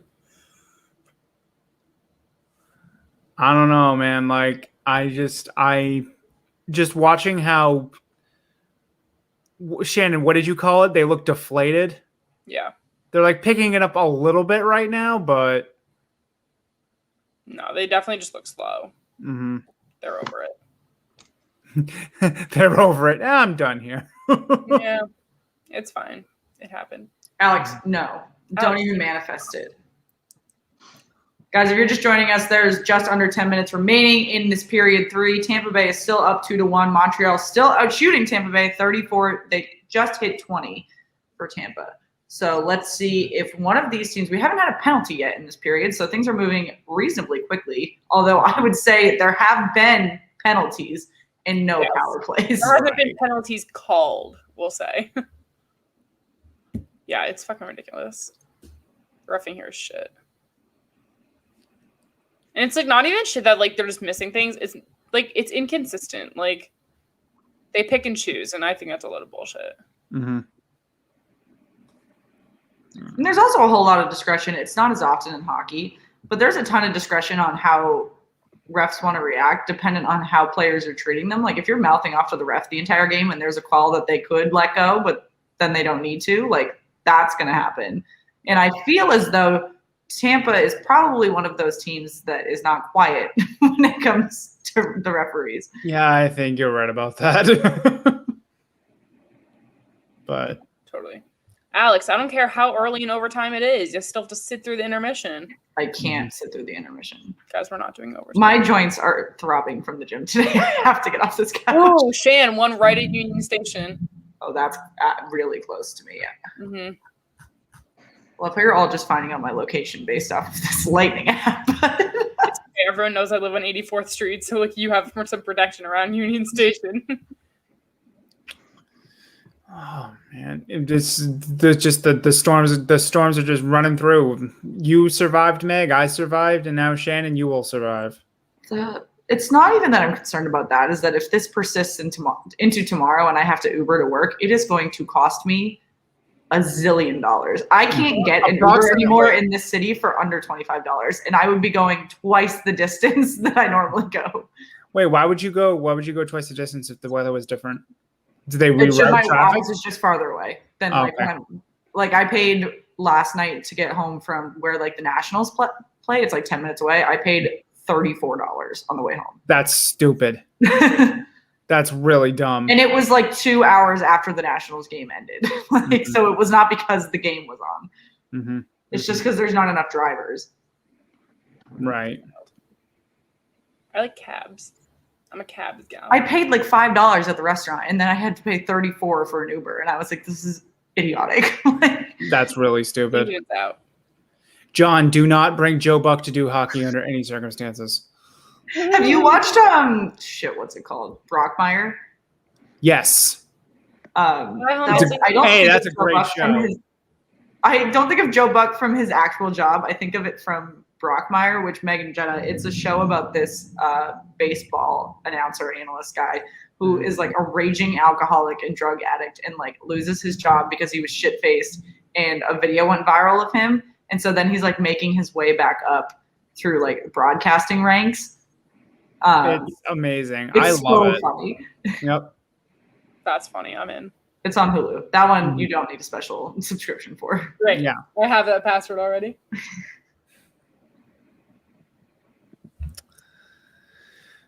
What did you guys say when the live stream isn't even talking about the game? That's how you know how boring the game is. Yep. We haven't been talking about the game the whole time. At all. I've been trying to. I know. I've attempted every now and then.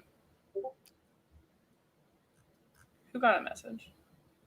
My Discord's open. It was probably Oh. because I was sharing the drinking game. Ah, yes. Acceptable. Jenna, it's because we figured out how to fix the bot that gives you score updates. What? Remember in our Discord channel, there's a bot that has a channel for every game, and it gives you score updates, and it tells you when the puck is dropping and how long is remaining in the period. So it automatically sends messages. Mm-hmm. No, but I sent a message. Oh, I didn't see yours. It was just the goal right at the end of the second. Oh. Was exactly like one they scored against the Bruins. I don't know if you want to watch that. That might hurt. That was funny. But literally, they were showing the Bruins one first, and I thought it was a clip of the one from today. It's that similar. A live stream of the Lake game somewhere. If you mean this hockey game, we are providing updates on it, but we cannot stream the literal game for copyright issues. No one We're can. talking about Lake Tahoe. I have no idea. Do you think the game is more boring because we watch it muted? I mean, potentially, but you can tell still, even without volume, when a game is not interesting if you watch enough hockey. Right, exactly. Yeah, we do this all the time. There are certain games where we're super excited about the game because there's a lot happening, but this is just like not exciting. No, it's not. Like I said, it doesn't feel like a cup final game. It feels like a bad regular season game in January. We had that whole warm-ups drama. Where is that? I know. It's just there's been nothing. Nothing came from that. Nothing came from that. It just showed Sherratt being a prick, and that was it. I want blood now. After that, well, we've got 8 minutes left in the period, so there's still potential. Montreal's well on their way to hitting 40 shots. They've got 36 right now, so they're playing a lot. They're playing a hell of a lot better tonight. But yeah, John, I think you fixed it. Thank you. I was trying to do it earlier, and I had to do something else. Rugby is exciting. Rugby is exciting. That's a fun sport to watch. Yeah, actually, Amazon has their All or Nothing series. They have one of the New Zealand All Blacks, and it's so good. The White Sox lead the Twins 11-1 in the fifth. That's ridiculous. I could not care less about the Chicago White Sox. Can we talk for a second about all the shit I got as a Mets fan at the beginning of the season? Who's laughing now, bitches? Yeah, the Yankees blew. Just saying. Moira, I do recommend that All Blacks documentary. It teaches you a lot about the sport as well as shows you the games. Mm-hmm. I'm in. I just hate how Montreal is playing. Like, they're behind by 1 million goals. Yeah, they're right now, really they're playing catch up. What do you think they're going to pull? 4 minutes and 30. Yeah, I was thinking around 4. What? I'm sorry. What? That's a Patrick Waugh move.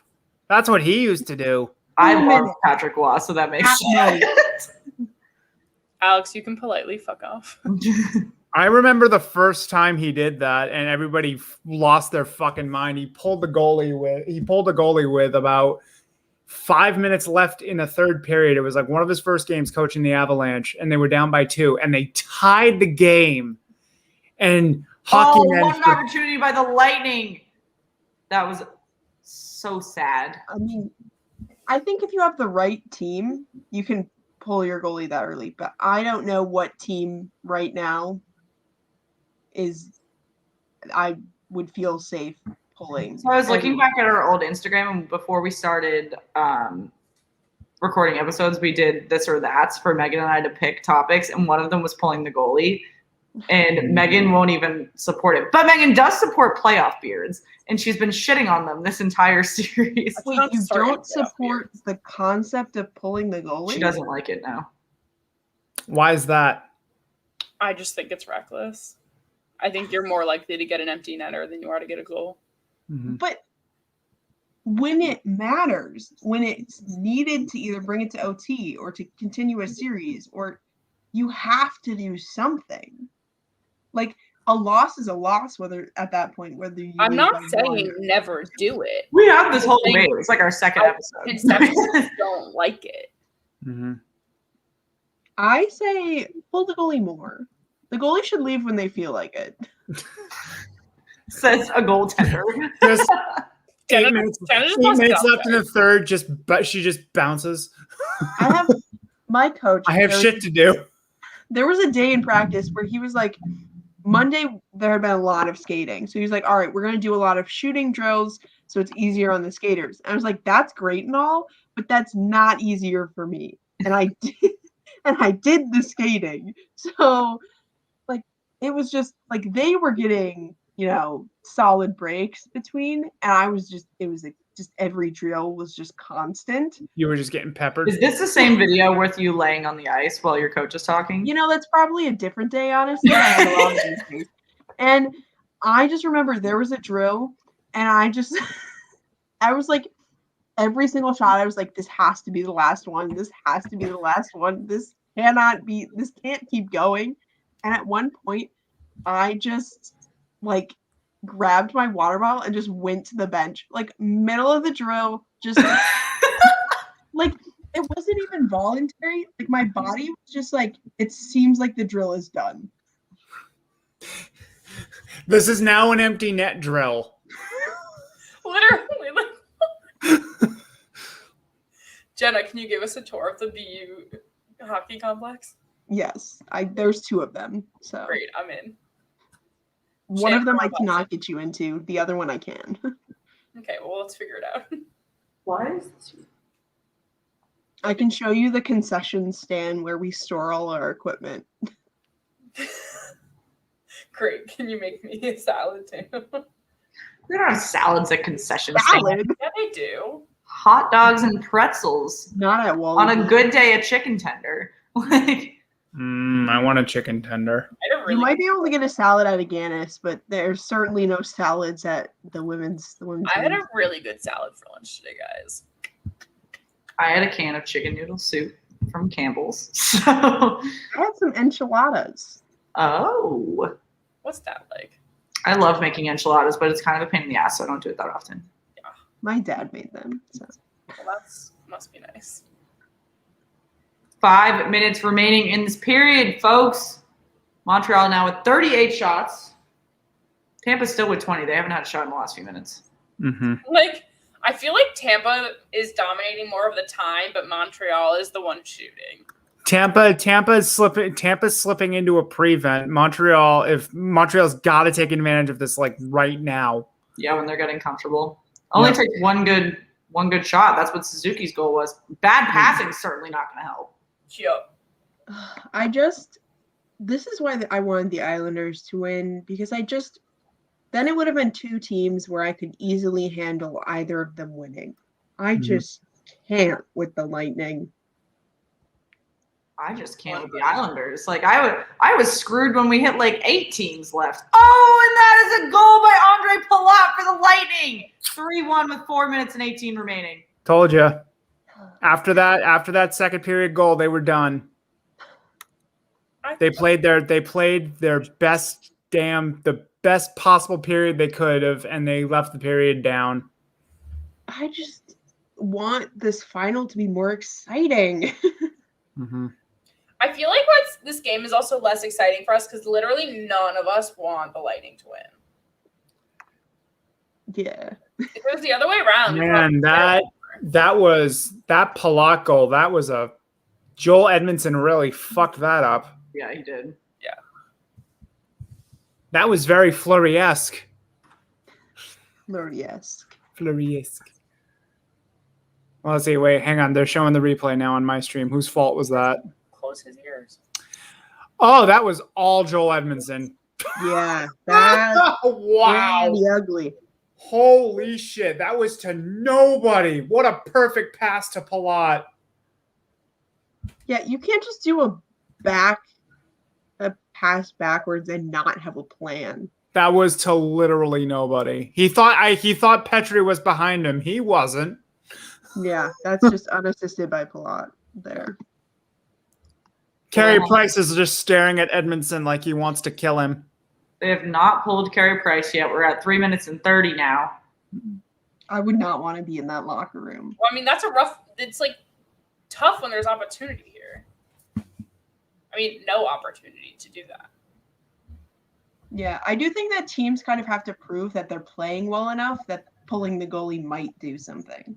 I think they'll do it around 2 minutes if Montreal can. Montreal is going to pull the goalie and they're going to let it in an empty net because that's how they're playing.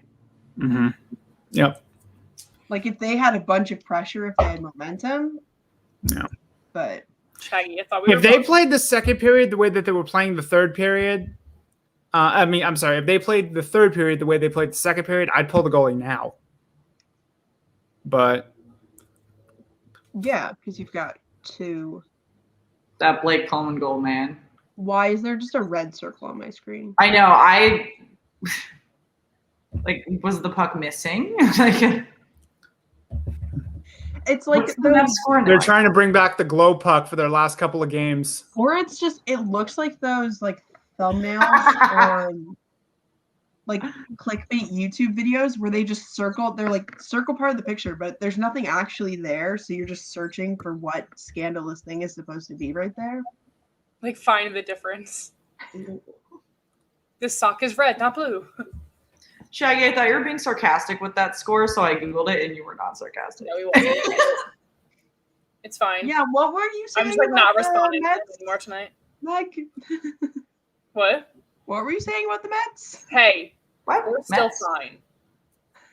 You can fuck off. Officer Gaming, thanks for guys. I think the Mets are losing. 2 minutes and 30 seconds remaining in this period. Montreal has hit 40 shots. Obviously, Tampa Bay has extended their lead to 3-1 now. Carey Price is unable to go to the bench and give them an extra skater because they are not able to keep possession for more than a few seconds. So yeah, that's the problem here. Who needs possession? They just need goals. To pull the goalie, I think you need a solid possession there, Jenna. No. You just have to will the puck into the net. That's how that works, right, Jenna? You just convince the other team to score on their own net. You don't have to have possession. I mean, it wouldn't be unheard of here. When you think... I feel like he just wanted to, but it didn't happen. Mm-hmm. I think the NHL wants the Lightning to win. Why is that? There's less, potential damage after a Tampa yeah, win. but it's gonna butcher viewership once they go up. If they go up 3-0, no one's gonna freaking watch because no one cares about the Lightning. Yeah, I don't know. Are we gonna be here? I do think that the NHL does they love having teams win back-to-back or consistently. They want a dynasty like the NBA or the NFL, and it's not gonna happen. It's just unrealistic. Montreal, with how things are there, with it's way more locked down, I think the NHL would have a lot more PR trouble after a Montreal win when there's a parade and then there's a super spreader event or some. Oh, I did just see that in California they're recommending people wear masks inside again. Yep, Delta variant. The Delta. It happens. Wow, the Canadiens are trying to score. They actually just pushed Vasilevsky. Bowers. They're coming back alive. They want it now. Yeah, did you too much or too little? Just a little too late there. They did have Carey Price pulled for that Yeah, possession. if you want it for a minute 30, it's Not enough. Hit the goalie. Just knock him over. Okay. Guys, if you could pick any number to be on your hockey jersey, what would it be? Mine's 18. 94. I had to say it before Shannon. I mean, mine's not. It's 17, but I got 18 because my family got 17 on their jerseys. Fair. I will I'd say that I 94. did- There was Why like a 94? limited amount of jerseys available for me freshman year, and 44 was one of them. And one of my teammates tried taking it, and I was like, "Don't you dare! This is my dog's number." Yeah, so I got 18 because it was the day we rescued Buddha. I got 94 because it was the year that I had my hip surgery that helped me walk for the first time. Oh, Wow, wholesome answer. Chase, thanks for joining. We had a whole Yeah, conversation. man. Oh, it just misses. Thought that was gonna be an empty netter. What, Jenna? Why'd you pick your number, Meg? So I was always 18 in sports growing up, and I didn't even realize for a while that it's also the year I graduated undergrad. But I started using 18 as like my number when I was a kid.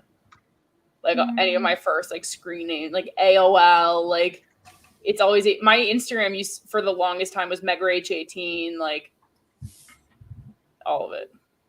A little less sentimental, but fine. Yeah, I mean, it was just, I mean, but also like me being, I was literally the child athlete. I was never not playing a sport. Like I played a sport every season. Like 18 was just like my number for life. I always find it interesting the sports where specific numbers are like traditional to certain positions. It's not really a thing with hockey. Yeah. I mean, football is similar, is like that. Yeah. Sometimes. I mean, it's very much like that in Penn State because we don't put names on jerseys. It's more like you get your number for the most part. But I'm sure this timeout will set them straight. yeah, I'm sure this will That'll work. come back. That'll show him. Hi, Chase. I can't wait for their one goal to make it 3-2. Oh, man. Because then it's like, yeah, you did it, but you But you didn't. didn't. No. You did it. Yep. You made it closer. Oh, Tragic. Bo Burnham quote. There's 20 seconds remaining, You folks. did it.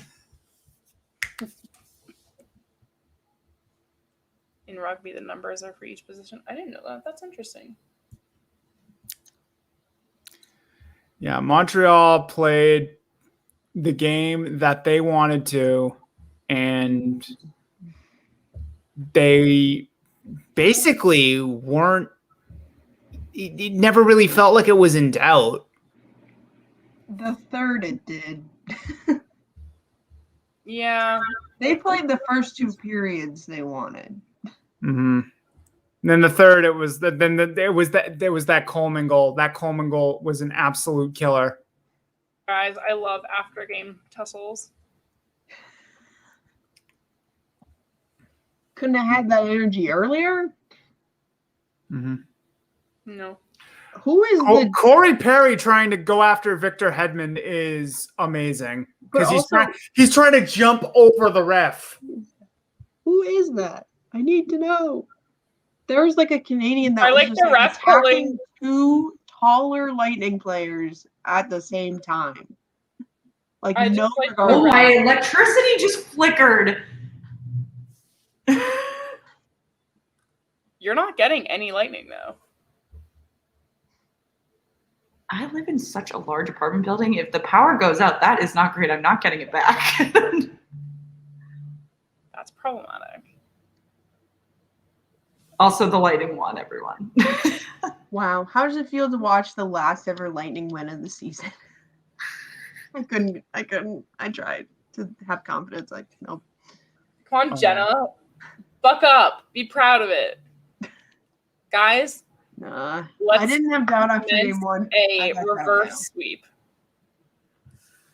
Because having that Coleman goal just absolutely defeat them, that's just a mentally weak, like, Yeah. that type of team doesn't win a cup. Yeah. That's hard. No teams with wow, the lights went out downstairs too. Great reporting, Chan. Okay, guys, Well, teams that are $18 million over the cap can win cups relatively easily. So that's where I was going. I went out because I turned off my work computer that had. This is the T right here. I'm stressed that it just reset.